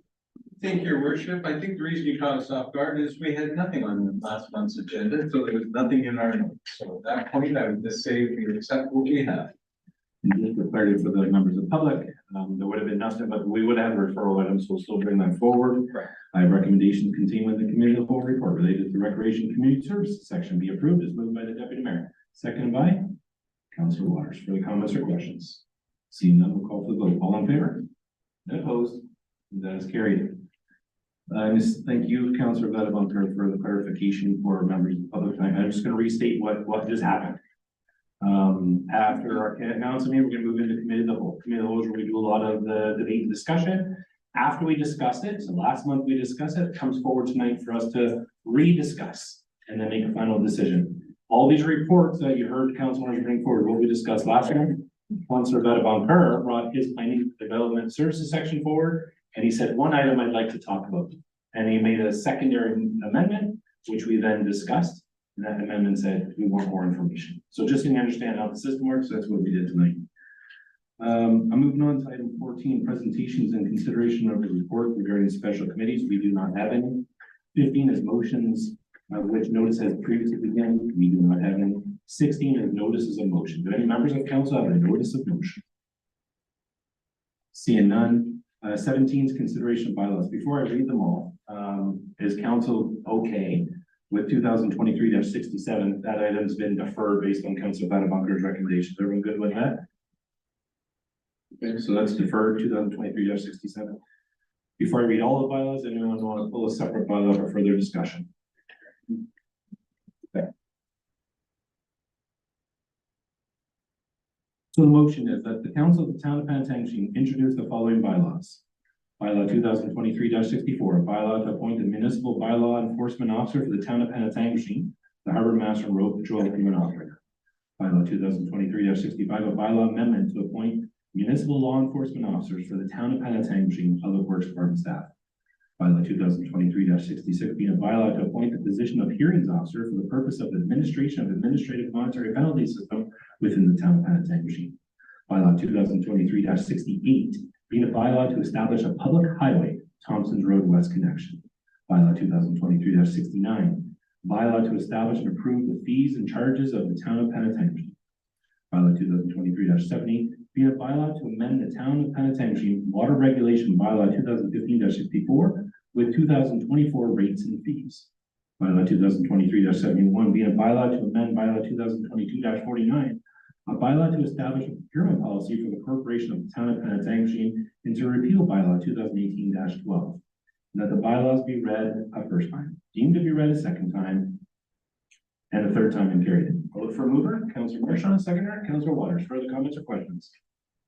Seeing none, we're going to call for the vote. All in favor? And opposed? And that is carried.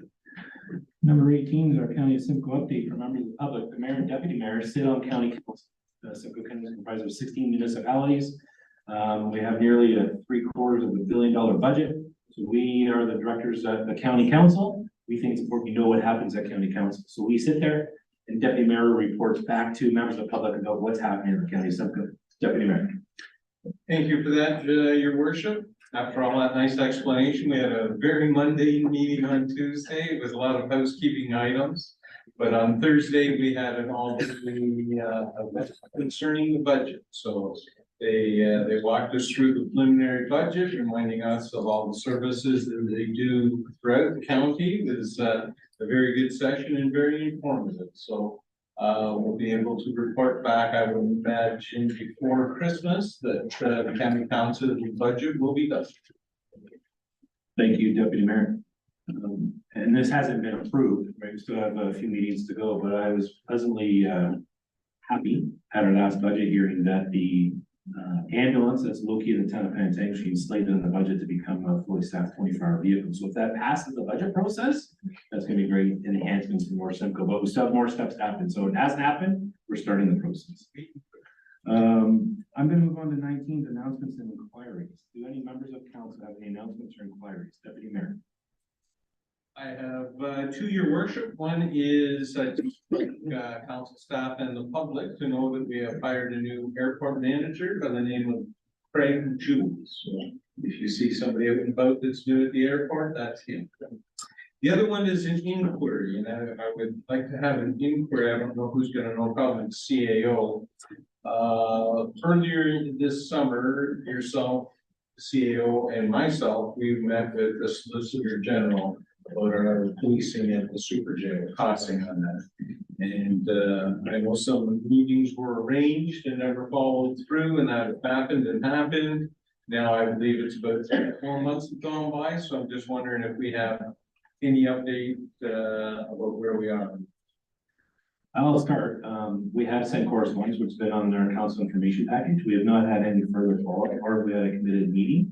The CEO and I have had a couple of conversations over the last couple of weeks about what's our next step. We'll have to work through that next step, but no further conversation or communications come forward. Could I ask one more than your worship? Could we get that in a report or an update about what our next steps would be? That if we just keep waiting, we're just gonna keep waiting, so I think it's time to maybe move to the next step. That's fair, and I think we have something in our referrals about that, but perhaps if we have more referrals that are moving like that. Thank you. Any other members, any announcements requires? Councilor Marshall. Just one announcement. I would just encourage everybody to support Christmas on the Hill, which is November 16th from 6:30 p.m. to 9 p.m. here on our main street to support local businesses, do your shopping local, and it's always a really great event. Thank you, Councilor Marshall. Any further announcements requires? Councilor Belmonker. Thank you, worship. I have two. The first one I alluded to a little bit earlier is the NPP are conducting a community satisfaction survey. And it's a random survey. There were surveys mailed out random to members of the community. And I'm just encouraging those that received that survey to respond to it. It takes about 10 minutes to respond to and get it back in. The OPP are really looking forward to analyzing the results of this survey. So just to be clear, it's not sent to everybody. It's a random survey, and it's a hard copy, and I'm looking for it to come back. The second item is just with respect to a public open house that the town is hosting on Thursday, November 23rd at the arena. The town is hosting two meetings, one in the afternoon, one in the evening, dealing with the community improvement plan and specifically the incorporation of affordable and sustainable housing within the municipality's community improvement plan. So the meetings take place from 2 to 4 p.m. and from 6 to 8 p.m. And there's a survey that is available on the town's website. And if those are interested, please follow up with the survey and attend the open house. And again, it's affordable and sustainable housing community improvement plan open house. Thank you, Bishop. Thank you, Councilor Bunker. Councilor Rush. Last but not least, I want to remind everyone that there is a Let's Talk budget presentation Wednesday, November 15th, here, 6 p.m. Hope to see any of you there. Thank you. I was going to ask you to speak things. I love your pizzazz, but they're well, so thank you, Councilor Rush. I have an inquiry, and maybe I'll look to either the CEO, Madam Clerk, our communications expert. It's regarding our IT infrastructure. We put in the budget this year so for some increased work on our AV and council chambers. I know the last few meetings, we've had a lot of public interest and I've heard some feedback that the audio visual replay hasn't been spectacular. So I know we've got work being done, but I'm just wondering if we can get a small update. What does that look like? What can the public expect to see and maybe when? Certainly, thank you, your worship. Yes, the audio visual upgrades are set for to start November 20th. It's supposed to take about a week to get that done. It's going to include improvements within the audio and visual, so microphones, cameras, etc. Also, our projectors will also project better. We're hoping to residents will see a much more improved sound and cameras when that is complete, and we're excited to see the results of that, and it will be in December when that's all back up and running. Thank you, Madam Clerk. I'm also going to make notice right now that the town of Penetanguishene is looking for members of the public to participate on several committees. We have some vacancies on committees, so the Penetanguishene Library Board is seeking a member. Our Diversity, Equity, Inclusion Committee is seeking, a Wellbeing Accessibility Committee, and our Trails Committee. And then the new year, I don't know the date yet, but we'll work with staff. We will also be looking for a member to sit on our Peace Services Board.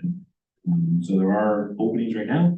If you're interested, you can find out the information on our town's website, and the clerk's office will facilitate that process. Okay, any other members, any further announcements or inquiries? Moving on, the number 20 is our confirmation bylaw. The confirmation bylaw 2023-72 be signed and sealed by the mayor and clerk. Moved by Councilor, second by Councilor Marshall. Call for the vote. All in favor? Opposed? That is carried. One is our adjournment at 8:50 p.m. Moved by Councilor Rue, second by Councilor Marshall. All in favor? And that is carried. Thank you, everyone. We're going to move into our committee of the whole meeting next. We're going to take about, let's start at 9 even. So thank you for your participation being here. We'll reconvene here in shortly for our committee of the whole. Thank you.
We are. Stacy, Jeff, you good? Oh. Bill, you good? Very good. Looks faster. All right, council, we're gonna call our committee to the whole meeting to order for Wednesday, November the 8th, 2023 at 9:01 p.m. We have a recommendation that the committee of the whole agenda for November the 8th, 2023 be approved as presented. Moved by Councilor Marshall, second by Councilor Drug. For the comments or questions? Seeing none, call for the vote. All in favor? Opposed? That is carried. Number 3, declaration of pecuniary interest. Any members of council have a declaration of pecuniary interest? Seeing none, if you present with that at the time, bring it forward. Number 4 is presentations and delegations. We do not have any. Number 5 is our council information package. Before I read the motion, any members of council have any anything you want to speak to on the council information package?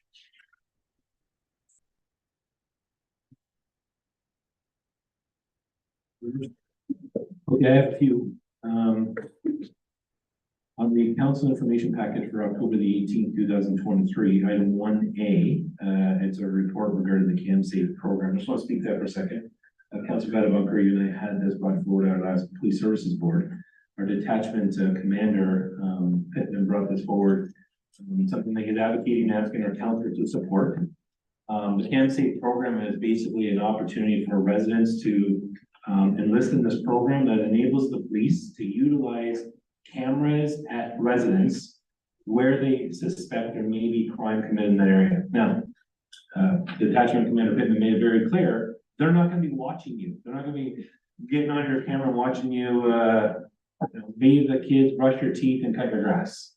This is meant to flag your residents that there is a camera at the spot, and that if there was a crime in your neighborhood, that they could say, hey, we think there's a camera here. They would then reach out to you and say, hey, can we look at your camera because something bad happened at your residence or in your neighborhood last night? So it's basically a notification system that they can say, hey, this is where there's cameras in this neighborhood to help them identify and use more tools. They've been finding that this has been quite effective for crime prevention and help them solve more crime. So this was quite passionately discussed by the Detachment Commander. I think it's a great program. I asked him at the police service board, what's he looking from us? He's looking for support from the municipality on this program. I'd like to recommend that as a municipality that we would move forward in supporting this. Any members wish to speak to that, Councilor Root? Well, your worship, yeah, absolutely, because I watch a lot of these crime programs.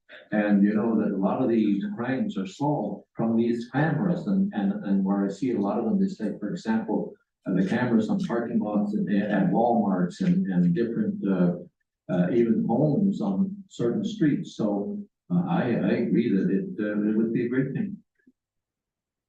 Sorry, did someone else have their hand up? Councilor Waters. In regards to the camera, would the town be considering putting in cameras of our own? I guess we had an incident earlier when there was some damage down in Rotary Park. It's a great question, Councilor Waters. I believe Councilor Badabunker spoke to this earlier. Detachment Commander Pittman is looking at a funding grant opportunity for the municipality to get in the grant opportunity where they will target areas that could be of interest in the municipality. So that work's being done on the side. I suspect when or if the grant opportunity is available and they can identify an area, that'll come through the police services board. That's not related to this request. This request is merely about residents that want to identify a camera, but when that time comes, they would know that and add that to the board. Any other questions? COEs or Madam Clerk, do we need a motion on this or how would you like to proceed to provide the support for this item? Support for the CamSafe program, I think, I mean, these items are just referrals for information, but if there's something specific, we would need, I guess, a referral to staff. I'm not sure, maybe the CAO has a better sense of. I'm just thinking just a letter. I don't know if we need much more than. The CAO has advised that we can just proceed with the letter. Perfect, thank you. The next one I'll move on to is 2A. It's a petition regarding the winter walking on Rotary Trail. I know this has been before council a few times in the last several years. I know I had it here when I was here doing 14-18. I was here again 18-22. Members of the public have been asking me, and you see on the petition, Could there be a portion of the Rotary Trail that could be plowed for winter use? We talk about active transportation, we talk about walkability, we talk about all these active participants in the community. Members are asking for this. I served this petition, I gave it to the clerk's office, that on our council information page. I'd like to see if staff can bring forward a report. We've already done it twice. I think we can dust it up and bring it forward, and then council can deliberate on that. So I just brought that forward for council's discussion here. Councilor DeRoche. Thank you. I actually did ask staff to form me those reports that were, I think one was written in 2015 and one in 2020. They're very, very detailed, they're very exact, and they're still current. I would suggest that they are still out today. So I don't know if we cannot just have those reports as information, or if staff have to actually bring forth another report. But the information I received sufficed and made it very clear to me that unfortunately it's not something that we can entertain at this time. Councilor. Thank you, Worship. Probably a question through to our Director of Recreation. I'm sure that the report, I believe in 2020, was prepared by Sherry, and I guess the question would be, would another report be a big change from what was already reported, Sherry? Thank you, through you, Mr. Chair, to Councillor LaRue. Much of the information that's in the report still stands. The park is not designed, the trail is not designed for drainage, winter maintenance. The same liability, the same risks, all those things will still exist, and none of that will have changed. With respect to capacity, I can't speak to that. I don't know what the circumstances are with snow removal abilities within the Public Works Department. Okay, any other members, any comments on this? Is the will of council we get the report dusted back, or are we just seeing this as a receipt for information? Your Worship, I think I would agree with Councillor DeRoche that we just bring back the last report from 2020, and I know in the last number of years, couple of years, we actually had arrangements and agreements made with the trail, snowmobile trails to keep it open because of skidooers, and it was actually used quite a bit by walkers and snowshoers and so forth. So I tend to agree that when we got the last report and the liability and the work involved, and that it's not conducive to actually bringing it right down the pavement, too much liability. So for me, I think that we just move on and hope that we can make an agreement again with the snow riders. Okay, so Councilor, for clarity, are you saying you do want that report to come forward for us, or we just leave this as received for information? Okay. Any other members, any comments on that? We're just leaving that as received for information and CIP. The other one is on the November 1st, 2023 council information package. I just want to make notice of, grab it here.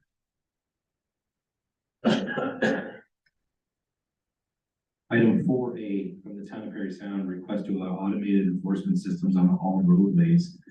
This has been circulating around through AMO and member municipalities across Ontario. And this is about the use of speed enforcement tools and systems. And we've been talking about this for automated speed enforcement in our community. We brought a report back to the Director of Public Works.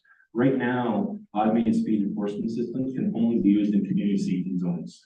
It doesn't afford the ability for the community to use this tool in other areas that's not a community safety zone.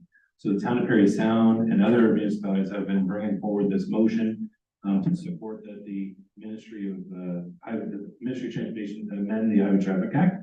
I'd like to bring this forward, that council bring this forward next month for us to support this. I'm looking for council support for that. We can bring this motion tweak to our language next time. Yeah. Councilor, ready to move that? And second motion, second one. Okay. Any comments or questions on that? Call for the vote, all in favor? Opposed? It's carried. All we want, Madam Clerk, is to bring that forward and just, that's all I have for the CIP.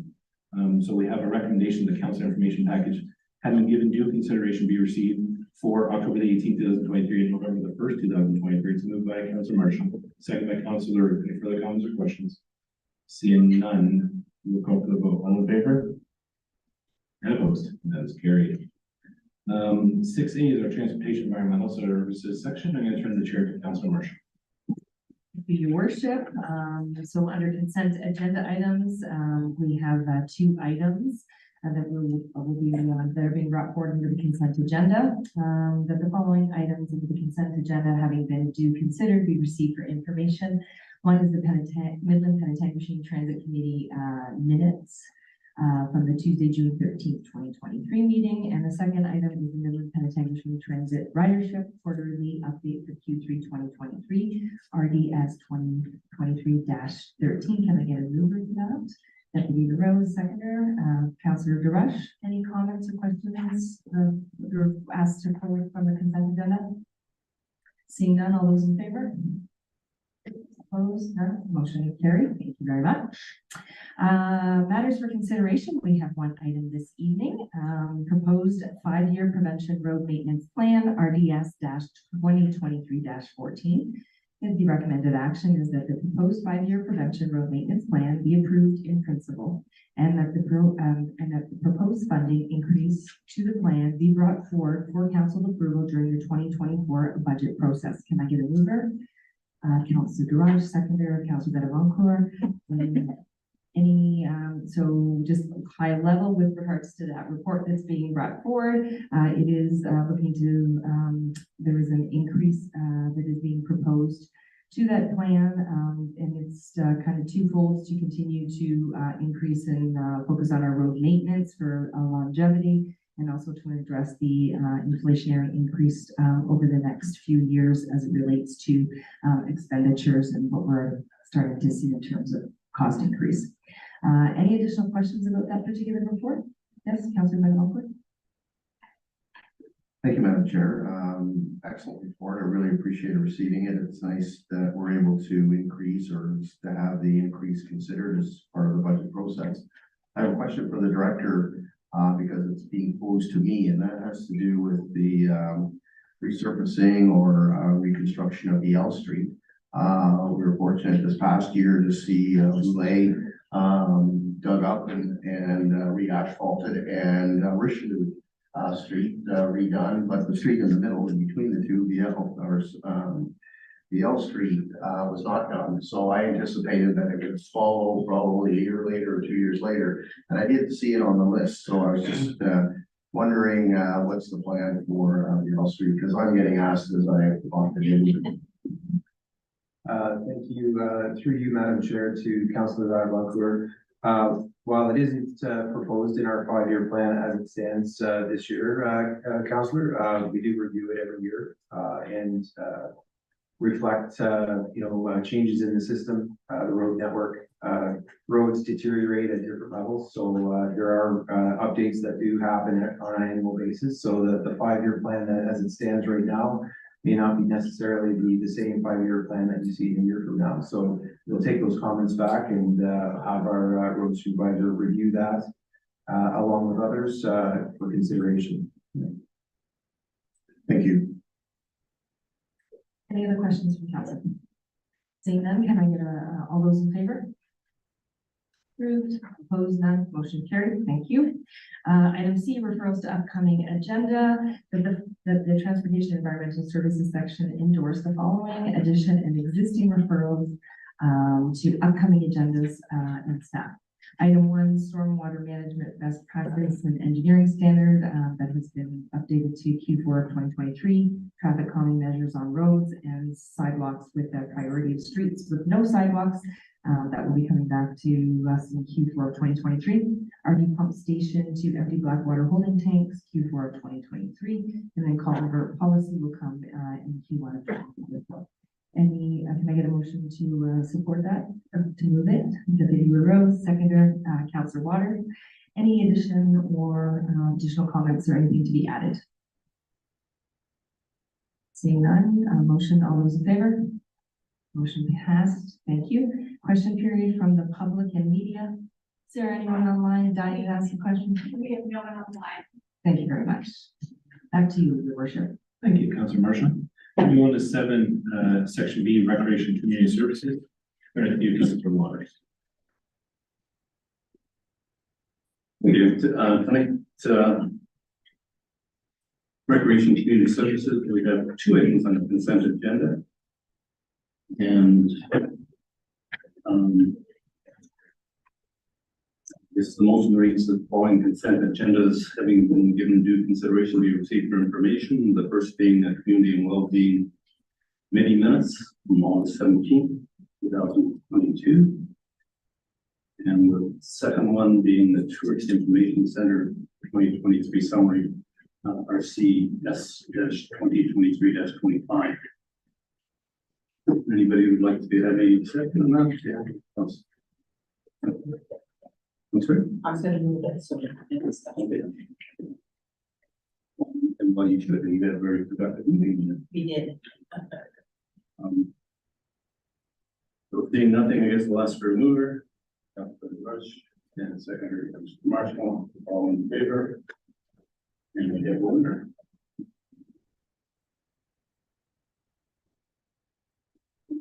Matters of consideration, maybe we have one.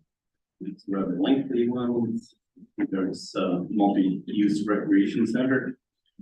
Timelines and partnerships, RCS-2023-23.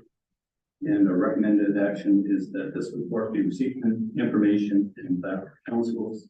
And that it is the council's intention to meet the increased need for recreation and services through the construction of the multi-use recreational center. And that the town staff explore using development charges to pay for growth-related capital costs associated with the multi-use recreational center. And further that the town set approximate timeline of the opening of the new multi-use recreational center to 10 years.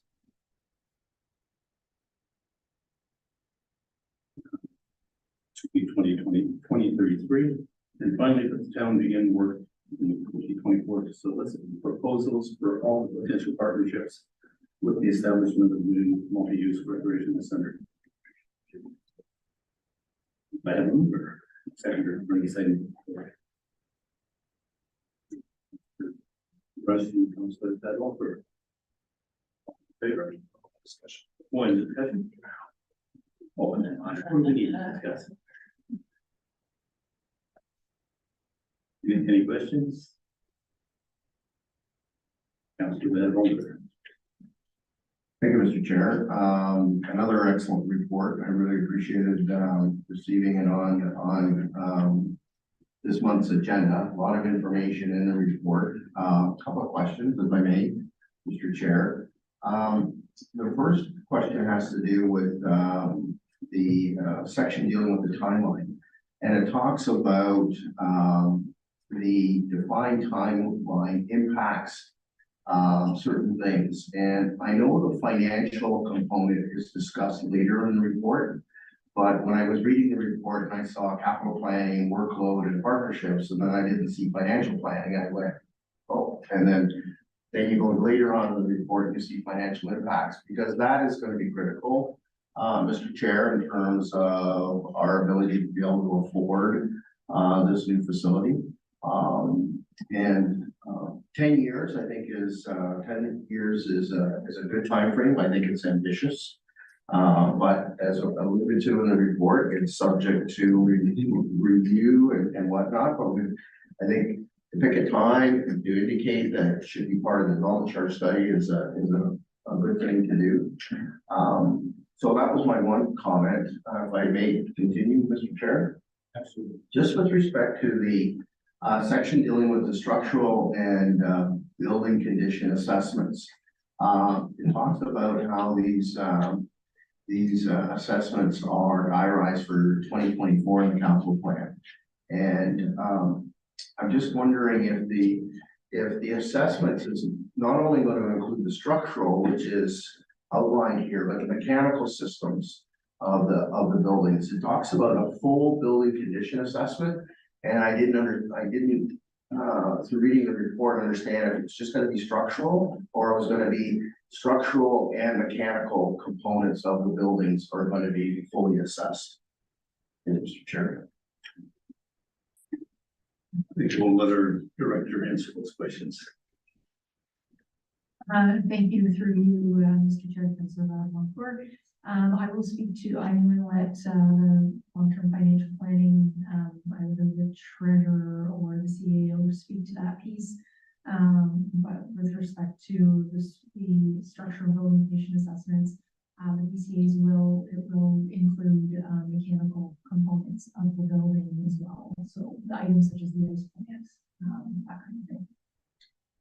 Thank you. And the treasurer did bring a financial report a couple months ago on the new rec center. So I understand that. It was just not addressed specifically in that section of the report. I had to read a little further down, and that was my concern, because I think that's very important. And any conversations I have in the community, it's about affordability, about the municipality's ability to be able to afford this, and it's great. And I'm a big supporter, but I also recognize that it's going to be a very expensive undertaking, and the financial piece is a very important.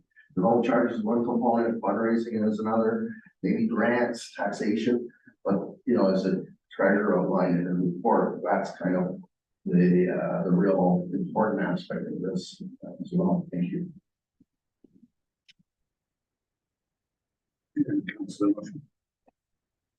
Thank you. A few, probably, more general comments and possibly just some additional questions. So I was very happy to see that this report was brought to council for this meeting, and I'm also, I'm excited to see that we are looking to move this forward, and that although 10 years seems like a long time, these kind of projects do take a long time.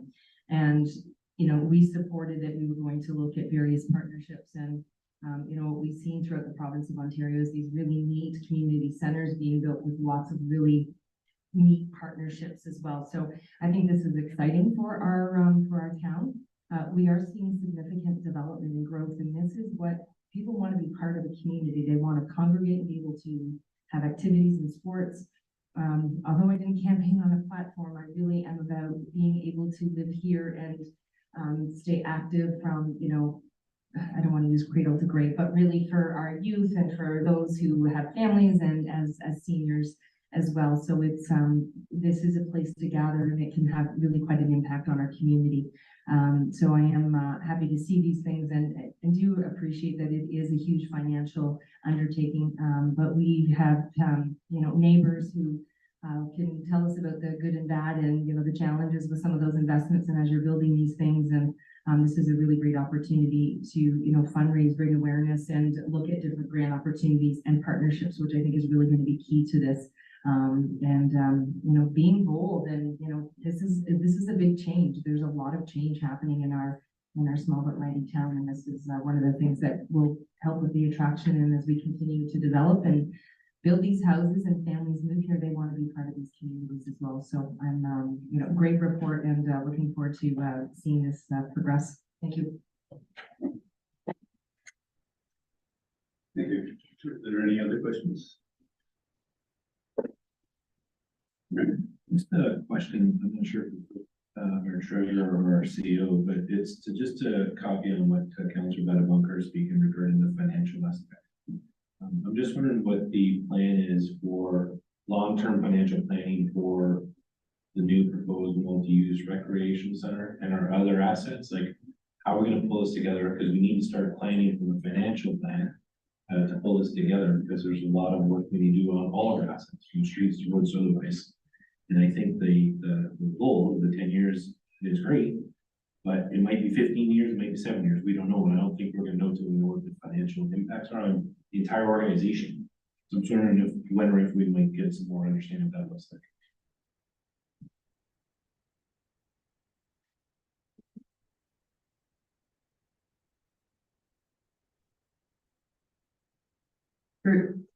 I'll respond to that, Mayor Ross, and through you.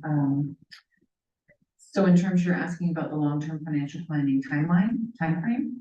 So outlined in the report, I did include some information that The long-term financial plan is being proposed, early in twenty twenty-four, so it is in the twenty twenty-four, budget process. Within that long-term financial plan will be the request for the multi-use recreation center to be included. So through that long-term financial planning, process that is gonna be completed. So it will kind of have its own little long-term financial plan within our corporate plan. Feasibility, timelines, et cetera, how can it be funded? Dependent on all these other sources of funds that we really do need to build this facility will be analyzed within the corporate document.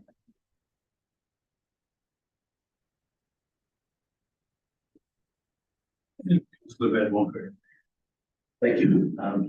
The mayor raises a very good point, and we just came from a town dock feasibility and meeting earlier, just prior to the council meeting, and we're talking about, you know, that project, and that potentially could be a multi-million-dollar project, and there might be other multi-million-dollar projects. So just in your analysis and what you're bringing back in 2024, will it have a list of some of these projects that are being contemplated or being discussed, and looking at how the municipality potentially could fund these as we move through the decision-making process? Thank you. In response to that question, the long-term financial plan will include everything that's currently in the 10-year plus capital plan that we do have documented. So if it's not in there yet, it's going to be a living, breathing document though, when it is completed. So it will be adjusted every time there's any changes to our operating budget, our 10-year capital plan, our 10-year development charges background study, all of the, you know, utility rate financial plans that we have that go out 5 to 10 years. It'll all be incorporated in one document. But again, the direction that I'm asking for in the RFP early in 2024 is that we want it to be usable in a format that we can keep it alive and adjust it. We don't have to. I don't want a PDF document sitting on the shelf, so I want something that's interactive and it's in a format that we can change and move with for the next 10 years as well. Thank you.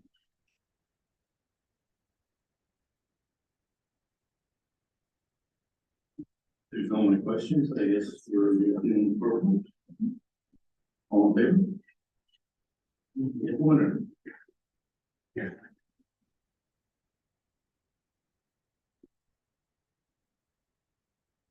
We don't have our referrals to upcoming agenda. It's gonna be easy. It's exactly the same as last month. If they'd like to add or remove anything from the existing list. Seeing none, I'll make the motion that the Recreation and Community Service section endorse the following additional and existing referrals to the upcoming agenda from staff. One being the Champlain Cultural Event. Second one, Winterama Growth and Expansion. 3 is Communities in Bloom Championship. 4 would be the Digital Signs Modernization Fund report. And the last one, the option for an accessible map of municipal beaches.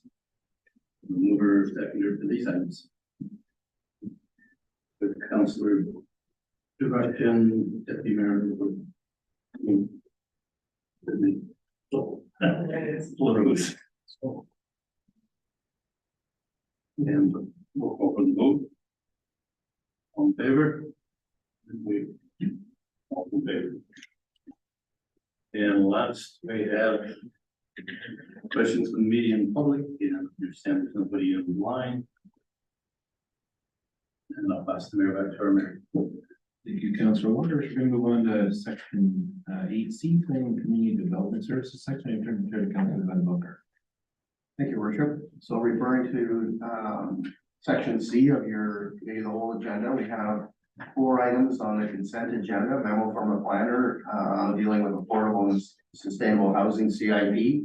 I spoke to that a little bit earlier about our open house, the 23rd of March. We have a memo from the planner dealing with the proposed zoning bylaw amendment, for 40 Military Road. Another memo from the Director of Planning and Community Development dealing with information about Bill 134, proposed amendments to the Development Charges Act. And finally, a memo from the Municipal Law Enforcement Officer Monthly Activity Report for October 2023. Anybody want any of those items pulled? Yes, Mr. Deputy Mayor. The one concerning 40 Military. Thank you. So we'll pull that one. Any other items? As, Your Worship? Item PA4, the municipal, bylaw enforcement. Okay, so those 2, any other items? Seeing none, we have a motion then to approve, the other 2 consent agenda items. Councilor Roux and Councilor Marchand, all those in favor? Any opposed? Seeing none, the motion carries. So the first item under the consent agenda is, the memo from the planner dealing with the zoning bylaw amendment, file number ZA 11 2023 40 Military Road. Mr. Deputy Mayor. Thank you, Mr. Chair. I'm just wondering if any members of council have seen it. Being that they're probably not. For me, I drive by it every day. This is a very, very strange one in my mind because the garden suite that they're asking to have does not adjoin their property. It actually adjoins the neighbor's property. The way they're gonna do the water system, I'm told, is come through their backyard, through the neighbor's backyard, back to the bush, to this little unit. So when you see this, this is about an 18 or 20-year-old RV trailer. It is not in good repair. They have porta potty sitting beside it. There's no culvert, there's no driveway, there's no stump clearing, there's no foundation. This is, when we looked at it in my mind years ago of having an alternate suite in a house or in a property, this is not what was intended. So I would not be supporting this, obviously. It's just a little bit too redneck for the rest of it. Thank you, Mr. Deputy Mayor. We did discuss this briefly at our section meeting, and I think this memo was just to let members of council know that we've received an application. I guess we'll go through a planning review process and be back to council for a public meeting sometime in December. So at that point, you'll be able to review the analysis and from our staff and provide your comments at that time. Just one more, Mr. Chair, I encourage members of council to go for a small ride one day, just have a quick look. A picture is worth 1,000 words. Thank you. So I'll need a motion just to receive this correspondence. May I have a motion, please? Councilor Grosh, the seconder, his worship. Any further comments on this? Just to receive it. All those in favor? Any opposed? Motion carries. Thank you. The next item that was pulled was the item 4, which is the memo from the Municipal Law Enforcement Officer Monthly Activity Report for October this year. Your worship. Thank you, Councilor Madawaker. To our director, appreciate the context and the detail inside the report. Really my questions about how we do enforcement now. I understand we're complaint-based, mechanism people put in complaint. When I look at the numbers, when people look at the numbers, you know, we may be looking at 1 or so occurrence being logged 1.25, 1.5 a day. What would it take to be more proactive as opposed to reactive, that we need that report to be submitted through a mechanism? You know, I've had people mention to me, and I didn't know the numbers detailed, but I look here and see like kilometers patrolled 2,300 kilometers. And to me, that tells me that's how many kilometers staff are driving to go from occurrence to occurrence. But people are asking, you know, if they saw something on their way from point A to point B, could they not take enforcement actions? And understand that now, no, it's a reactive response that we do. I just want to understand that better, and then what would we need to be able to do to understand that?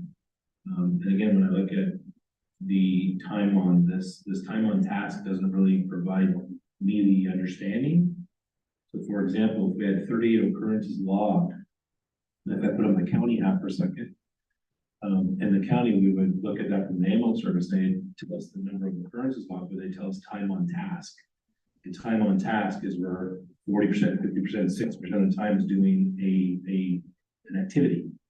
So is this 38 occurrences 10% of the work time? Is it 90% of the work time? I want to understand that better so that we can understand how do we better equip us from an enforcement perspective. I know there's lots there. And I don't know if you want me to make a referral when we come back later, but I just want to understand that a little better so that I can better equip my response. Through your, Councilor Madam Clerk, to his worship. So it's pretty good timing that you brought this up. So I'll just touch on two pieces. First is, we did update the municipal law enforcement policies and procedures, I think under the last term of council. So it is on our website if you wanted to take a look at that. This was something we had heard before about how the town resources and wanting to do some proactive enforcement. So I think in that policy and procedures, we've identified that really our resources are for reactive enforcement only, but when there are matters of public health and safety, those are the types of proactive enforcements that the town does. So signs or dumping or barriers or obstacles in public land, those types of things are proactive roles that our existing complement will take. So there are some things that we are doing proactive, and we do try and identify those a little bit, or we will try and do a better effort of identifying those things in our reports. The second piece that is sort of the performance and where the staff are spending their time. Not to give too much away, but I'm pretty sure next month you guys are going to see, if you remember back in, I'm going to say March, you were all interviewed by a consultant. We had that report's all been finalized and we're bringing it back. That has some recommendations to help understand the services that the bylaw department delivers and some recommendations on how to be more efficient and how to do some things differently to respond better to the public. So stay tuned, I guess, for that one. It's coming back in about a month's time. Follow up, your worship. Thank you, Councilman Bunker. And just a query for me, Director. Do we log or do we have a mechanism? So I look at any one of these, say the burning complaint, the clean urines. Do we have a KPI or a metric to say if a person were to submit a complaint that we respond in 24, 48 hours? And do we understand that the time on task took an hour, took 4 hours? Or is that what you're saying, staging them for the goods later? Through you, Councilor Madam, of course. So there's two things. So in that policy and procedure, we do have some timelines associated with follow-up. Not necessarily how long it's going to take to resolve, but some follow-up with the complainant and dates in there. So there is some timelines we try to put in that policies and procedures, but it is exactly as you said. The next recommendation report from the consultant does identify how to do some of those KPIs and how to really track that to make sure that we're using our staff resources the best way possible to service the community. Thank you. You're welcome. So any further questions on the monthly activity report from the law enforcement? So we have a motion to receive it, a seconder, Deputy Mayor. So it's moved by his worship and seconded by Deputy Mayor that the memo from the municipal law enforcement officer about the activity report be received for information. All those in favor? Any opposed? Seeing none, the motion carries. There are two matters for consideration. The building permit fee review, the results of the public meeting, and there's a report in the agenda. And the recommended action is that the draft of building bylaw attached to staff report PL-2023-60 be brought forward for council consideration as presented. Does anybody have any questions on the report? I understand from the director there were no changes from what was proposed at the public meeting, and as I recall, there were no comments received. Anybody have any questions or concerns? Okay, may I have a mover then? Deputy Mayor moves, second, Councilor Marshall. Any further comment? All those in favor? Any opposed? Motion carries. Thank you. Last item is the tree protection bylaw, tree compensation reserve policy. And the recommended action is that the draft tree protection bylaw attachment number 1 to PL 2023 59 being a bylaw to prohibit or regulate the injuring or destruction of trees within the town of Penetanguishene be brought forward to council for consideration as presented. And that tree cutting bylaw 2005-78 be repealed, and further that tree compensation reserve policy attachment number 2 to PL 2023 59 being a policy to guide the efficient use of the tree compensation reserve be approved as presented. So members of council, you would recall that this matter was tabled for public input and comment a number of weeks ago. Madam Director, do you have anything to add to what was in the report this evening? Thank you very much, Mr. Chair. No, I don't have anything to add, just to recap that this is a project that has been ongoing for over a year, and that we were really taking a serious look at our tree cutting bylaw. And it was identified as something that we really wanted to do to help with the feedback we got from the community. So this bylaw did go through a consultation with the public about a year ago, and then we didn't get a ton of interest in it. And so we went back out to the public just to make sure that the public was aware that we were looking at changing this bylaw. The piece of this is if the timing works with passing a new bylaw, that it becomes effective for next year, and that's important a bit in terms of the tree cutting windows. Tree clearing can't really happen from I think it's by the end of January until mid-April. So it's important we have this policy or this bylaw in place that really help guide people who are looking at doing any tree cutting or clearing next year. The second piece is the tree compensation reserve policy. This is a new one. We did ask public to provide us some feedback. You have the survey results. I think we got some good feedback from the public on how to spend that money. So that the compensation reserve policy really just outlines how it's going to be allocated in the future and how those decisions can be made. So I think there's some great opportunities in the future for us to use that fund. And maybe just for information, I believe our last financial reports indicated that the tree compensation reserve that we've accumulated over the past 2 years of development applications sits at about $50,000, although I think we might have spent some of that towards some shade planting that the recreation department's working on. So it's a healthy reserve fund for tree planting, and I expect it to continue to increase as development activity and as tree cutting permits come in. Thank you, Madam Director. So you've heard the motion. I'll look for a mover and a seconder. See if there's Councilor Marshall moved, seconder, Councilor DeRush. Those on the floor, any further questions or comments on this? Yes, Councilor Marshall. Thank you very much. I just had a quick question with regards to the tree compensation reserve policy. Do other municipalities do something similar? Is that something that, or is this unique to us? I'm just curious from that perspective. Thank you very much for you, Councilor Badamon, Councilor Marshall, and it's a great question. And I know when Owen was working on this, preparing this policy, we did reach out to try and identify what other municipalities have an example we can build from. I can say there are limited examples out there. Most of the policies that we did come across are related to larger centers such as the City of Toronto or City of Hamilton, who have whole departments related to tree cutting and tree protection. So they had a fairly substantial program around tree compensation and tree replanting that the policy they already worked within that in their program. So there wasn't anything that we could use that was an example for small municipalities such as Penetanguishene. So we're kind of at the forefront in at least putting a policy together. There are a number of municipalities that create the fund and the reserve that just don't have the policy on how to guide the spending.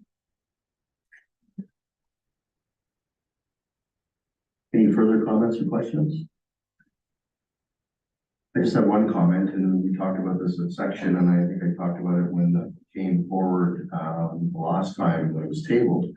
I'm very interested to see our new engineering standards that come forward, and I know our director is working on our engineering standards, because in the engineering standards, it deals with how trees are dealt with on sites as developers come through. And we've seen in the past, and in some cases rightly so, they clear cut every tree off off the lot or off the parcel of land and then start from there, but that's not appropriate in all cases, in my opinion, and I'm very interested to see what our engineering standards will be as it reflects with tree preservation when new developments come forward, because they kind of go together. But as the directors indicated, this particular matter that we're dealing with tonight, it's important to have this in place for the new year, and I understand the director of Public Works is bringing forward the engineering standards in due course, so we'll be able to consider that at that time. So that's my comment. So we've heard the question. All those in favor? Any opposed? Seeing none, motion's carried. Seeing none, motion's carried. So referrals to staff, we have 3 referrals, the vacant commercial property options. And that is due in Q1 of 2024. The ATV ORV pilot project, and that's due in Q4 of 2023. And the cell tower public notification procedure, and that's due in Q1 of 2024. Are there any items to add to the referral list? Yes, your worship. Thank you, Councilor Bedebaker. We've been hearing lately from members of the public about notifications for planning procedures, and we heard that tonight. And I think some people are misinformed or don't understand the process or the policy before us. And I think you brought up tonight, Councilor Bedebaker, about people are making stabs and jabs, perhaps at staff, but they don't understand the policy. What I'd like to see is us look at this notification policy. Do we need to extend it? Do we need to change time? Do we need to do something a little bit different? I would love to look at that as an opportunity, and perhaps maybe the director come back and just say, here's the current reality, and here's some things that we could consider. I think that would be a good opportunity for us to reassess this policy for future planning applications come before us. So I'd like to add that referral in, Mr. Chair. Thank you, worship. Is there a seconder for that initiative? Councilor Waters, any discussion on that? Councilor Drush? Certainly, I just have a question. My understanding is that the Planning Act legislates how and what steps we must follow and how we have to do it and what we need to do. And my understanding is that is exactly what we do. And I think if we open the can to then extend, our notification to 280 and we start, not necessarily tampering, but we start changing things, not only would it require that we have a lot more maybe manpower to manage it, but it may also open up for discrepancies if we don't increase all of that significantly for all of our applications. So I don't want to say that, we don't want to serve our people better, but I think we need to educate them on what it is that we need to follow, who sets the tone and why we have to do that. And I think if we can do that, then people may be a little more astute and a little more involved when it comes to the kinds of things. So I don't know that that would be something that we want to consider. Thank you. Thank you. Any other comments? Mr. Deputy. Thank you, Mr. Chair. I just wondering if we do go with a report like that, can we look at what best practices are throughout the county or within Southern Ontario type of thing? Just to see if other people are already doing this or not doing this. Thank you. Madam Clerk, have you captured what the intent of the mayor, his request is for the referral item? I believe I have, Mr. Chair, staff review on the notice policy related to developments and options for improvement and best practices. Thank you. So it's been duly moved and seconded. Any further comments on this? All those in favor? Any opposed? And we have 2 in opposition. The motion carries. Thank you. Thank you. With respect to the media and the public, are there any public with any inquiries? Sorry to interrupt, Mr. Chair, we do need a motion for the remainder of the items. Madam Clerk, yes. right on top of things, that's excellent. So a motion for, the referral, so I'll just read it. The Planning and Community Development Services section endorsed the following additional, and we have one, and existing referrals to upcoming agendas and staff. We have a mover, please, Councilor Rudo, secondly, Councilor Marshall. Any further discussion? All those in favor? Motion carries. Thank you. And, Your Worship, with that, I'll turn the meeting back to you. Thank you, Councilor Bettenbacher. And we're on section 9B, Finance and Corporate Services section, turn the chair over to Councilor. Thank you, Mayor Olson. The Finance and Corporate Services has three consent agenda items. The first is regarding the 2023 scholarship program. The second is the 2024 Development Charter Annual Indexing. And the third is the Police Services Board meeting minutes, or minutes for the June 5th meeting and minutes for the June 26th, 2023 meeting. And the recommended action is that the following consent agenda items, having been given due consideration, be received for information. Does council, can I get a mover for that, please? Moved by Councilor Roux, seconded by Councilor Walker. Any comments or questions about any of these items? Seeing none, we'll go to the vote. All in favor? Opposed? The motion is carried. We have a few items for matters of consideration. First is a bond to provide for a 2024 interim property tax levy. It's Finance Report 2023-34, and the recommended action is that staff be directed to proceed with the 2024 interim property tax levy as outlined in this report, and that the clerk bring forward the necessary bylaw for council approval. Can I get a mover and a seconder for that? Moved by Councilor Louis, seconded by Councilor Waters. Are there any questions about this report? Pretty straightforward. Then all in favor? Opposed? The motion is carried. The final matter for consideration is the bylaw to authorize the temporary borrowing funds to meet current expenditures until 2024 taxes are collected. And that is the Finance Report 2023-35. And the recommended action is that the mayor and treasurer authorize to temporarily borrow funds if required to meet current expenditures until 2024 taxes are collected, and that the clerk bring forward the necessary bylaw for council approval. Can I get a mover and a second, please? Moved by Deputy Mayor LaRose, seconded by Councilor Waters.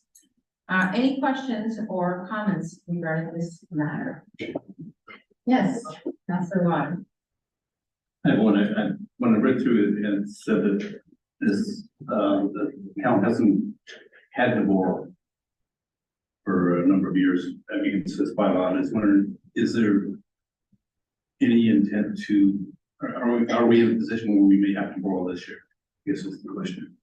We'll pass that on to our Director of Finance. If you can repeat the question, I couldn't hear. So I don't know if I'm fully understanding it, but I believe that it's a bylaw to allow, if needed, to borrow money to tide us over until the taxes come in. However, I believe there was a note there saying that this doesn't normally happen and it hasn't happened for a while. Are we expecting it to happen this year? This is an annual bylaw that's prepared, and a housekeeping item that goes along with our current line of credit that we have with our banking institution. Again, it's just in case something were to happen, in terms of requiring money at the beginning of the year, at the beginning of any year. But again, in the report, I do mention that we've never accessed our line of credit. Other than, I think one time we were waiting for sewage treatment plant construction financing. So it was just to tide us over, which is what this bylaw permits. But again, we've never had to utilize our line of credit otherwise in the last 15 years that I'm aware of. Thank you for those comments. Any other questions or comments regarding this part? Seeing none, we'll go to vote. All in favor? Opposed, then the motion is carried. Next are our referral items, and, the referral items are responsible for ballot consideration in the 2026 municipal election, and then again, that will be in 2025. We're also, waiting to hear about a staff position of grants writer, which is slated for, Q1 2024. Tiny Township funding agreement for the Penetang Machine Arena, Q4 2023, and the non-resident fee review, which is due in 2024 Q2. And we have a motion that the Finance and Corporate Services section endorse the following existing referrals to upcoming agendas and staff. Yes. Thank you, Madam Chair. A couple of comments for these referrals. The third one, the Tiny Township funding agreement for the Penetang Arena, I think we can remove that. Tonight on the CIP, we've received notification, formal notification from the Township of Tiny that they've removed themselves from our arena funding, as well as to the Penetang Public Library, which is Dooley and Sons of Library Board to manage. So I don't think we need staff to further do work on this. We've heard from our friends that they want to be part of that. So I'm going to suggest we remove that one, Madam Chair. I'd also like to encourage and stress, maybe we can ask the CEO. We have a non-resident fee review, which we discussed last time. I think now that we understand the clarity of the situation, this to me is a priority. I would hope that we could move this up to a higher priority than Q2. And I have one I would like to add, but I don't know if you want to deal with those two first. Okay, so then you're suggesting that we remove the funding one and move up the non-resident fee review. So just a question then to our Director of Finance. When could we expect a report for that non-resident fee review? When it's slated for Q2 2024? Or is it just, okay, it's the CAO, thank you. Thank you, Madam Chair, through you. Certainly our intent would be to try and get this in front of council in advance of Q2. And that's certainly what we'll strive for. We set Q2 kind of as a worst case scenario, but our goal would be to try and get it in front of the council and committee in advance of that. Thank you for that. Yes, Councillor Marsha. I understand the importance probably now more than ever. However, is it the horse before the cart before the horse? When I think of, and maybe this isn't the appropriate place to have the dialogue, and maybe wait for the report, but if it's someone, a resident of Tiny, who is joining Penetang Minor Hockey, they don't play hockey for the town of Penetang Machine. I see it's these service clubs that are going to take the hit, then they're going to have to charge non-residents. So I'm confused, and I know that the library has it in front of them as the board. So I guess maybe for me, just understanding kind of what those other service fees would be. And I keep, that's the that I keep coming up with. I do agree it's important. I guess I'm just trying to understand the context of what are those fees exactly. Okay, yes. Through Madam Chair, a couple of thoughts that I can share. Maybe first off, I do see this as much more, I do see this as more complex than our usual user fees and charges bylaw. We need to have conversations with our user groups, and a good example is the arena. For example, if we're going to propose something to council, I think we need to have some of that dialogue and those important conversations with our minor hockey association, figure skating club, ball hockey, etc. Because there is a potential that there's great impact to those organizations and associations that may filter down through to the patrons or the users, I'm going to call it, the registrants. So it is more complex than just our usual user fee and charge bylaw review. So hopefully that gives a little bit of additional context, and in part why I'm suggesting that, certainly we'll strive for Q1, but I've suggested Q2 kind of as a worst case scenario. I think from a timing perspective, I don't see any super urgency, other than we want to capitalize and we want to maximize, I guess, the opportunity to, instill these fees.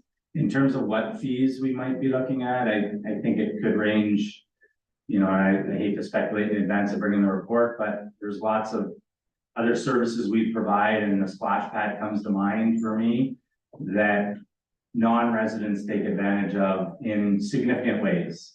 And so just one example that I can offer, without speculating too much, but hopefully that gives a little bit of additional context to committee in terms of what other fees we might be looking at. Hopefully that gives some additional context through you, Madam Chair. Okay, thank you for those comments. Yes, Councilman Buttermilk. Thank you, Madam Chair. The other factor, I'm sure the CAO is aware of this, is that the two other municipalities are impacted by this decision as well, the Township of Springwater and the Town of Midland. And I think we should be, having conversations with them as well in terms of what approaches they're going to take and et cetera. So we may not take identical approaches, but at least we're aware, and there might be some learnings that we can apply in this particular case. So as the CEO is right, it is a very complex issue to deal with. So thank you. I appreciate your comments, Councilor Marshall. This is complex and there's a lot of variables to how it affect other user groups. I appreciate the CEO's comments, but I don't agree. But I appreciate we're gonna try for Q1, but maybe Q2. I think we need to say it's Q1. Like, this needs a priority. I think we gotta start with at least the draft, and here's why. We have a bylaw that affects user groups, and I believe it's June 30th. And there's a notification period in there. And I think if we wait too long into the year, we're gonna miss that, and that's another whole year where we're gonna miss this. So I really feel this needs to be a Q1 priority, that this council feels that we need to do it. There's so many other trickle effects from here that's gonna affect it. I get it's complex, it will be, but June 30th, I believe it's 30-day timeframe that we have to give notice to our partners. So I just want to stress that Q1, I feel needs to happen. Okay, so do you want to put a motion to the floor to have that Q1 2024? And it would be regarding non-resident fees under this umbrella of, Yeah, I would just change it to Q1. okay, and can I get a second for that motion? Okay, Councilor, Deputy Mayor LaRose. Or any more discussions on that? If not, we'll go to the vote. All in favor? Opposed? It passes then. Okay, and we'll go back to, the other items. We will, the motion that will get, yes. Oh, another one, okay, so go for it. So I don't know if we want to move one to remove the tiny township one. Yeah, I was gonna do that. And the other one is the deputy mayor brought up earlier tonight with the OPP. He brought up earlier about in the consent agenda with OPP, where we at, what are the next steps? So I think we need to put a referral item to your piece, Deputy Mayor, regarding the funding gap between the town of Penetanguishene and province of Ontario regarding completion cost for CNCC, and what is the next step for the town to recover those costs. I think that's what you're referring to. I'll move that. Okay, and a seconder for that. Okay, Deputy Mayor LaRose. All in favor of adding that to the referral list? Okay, and opposed? The motion is carried.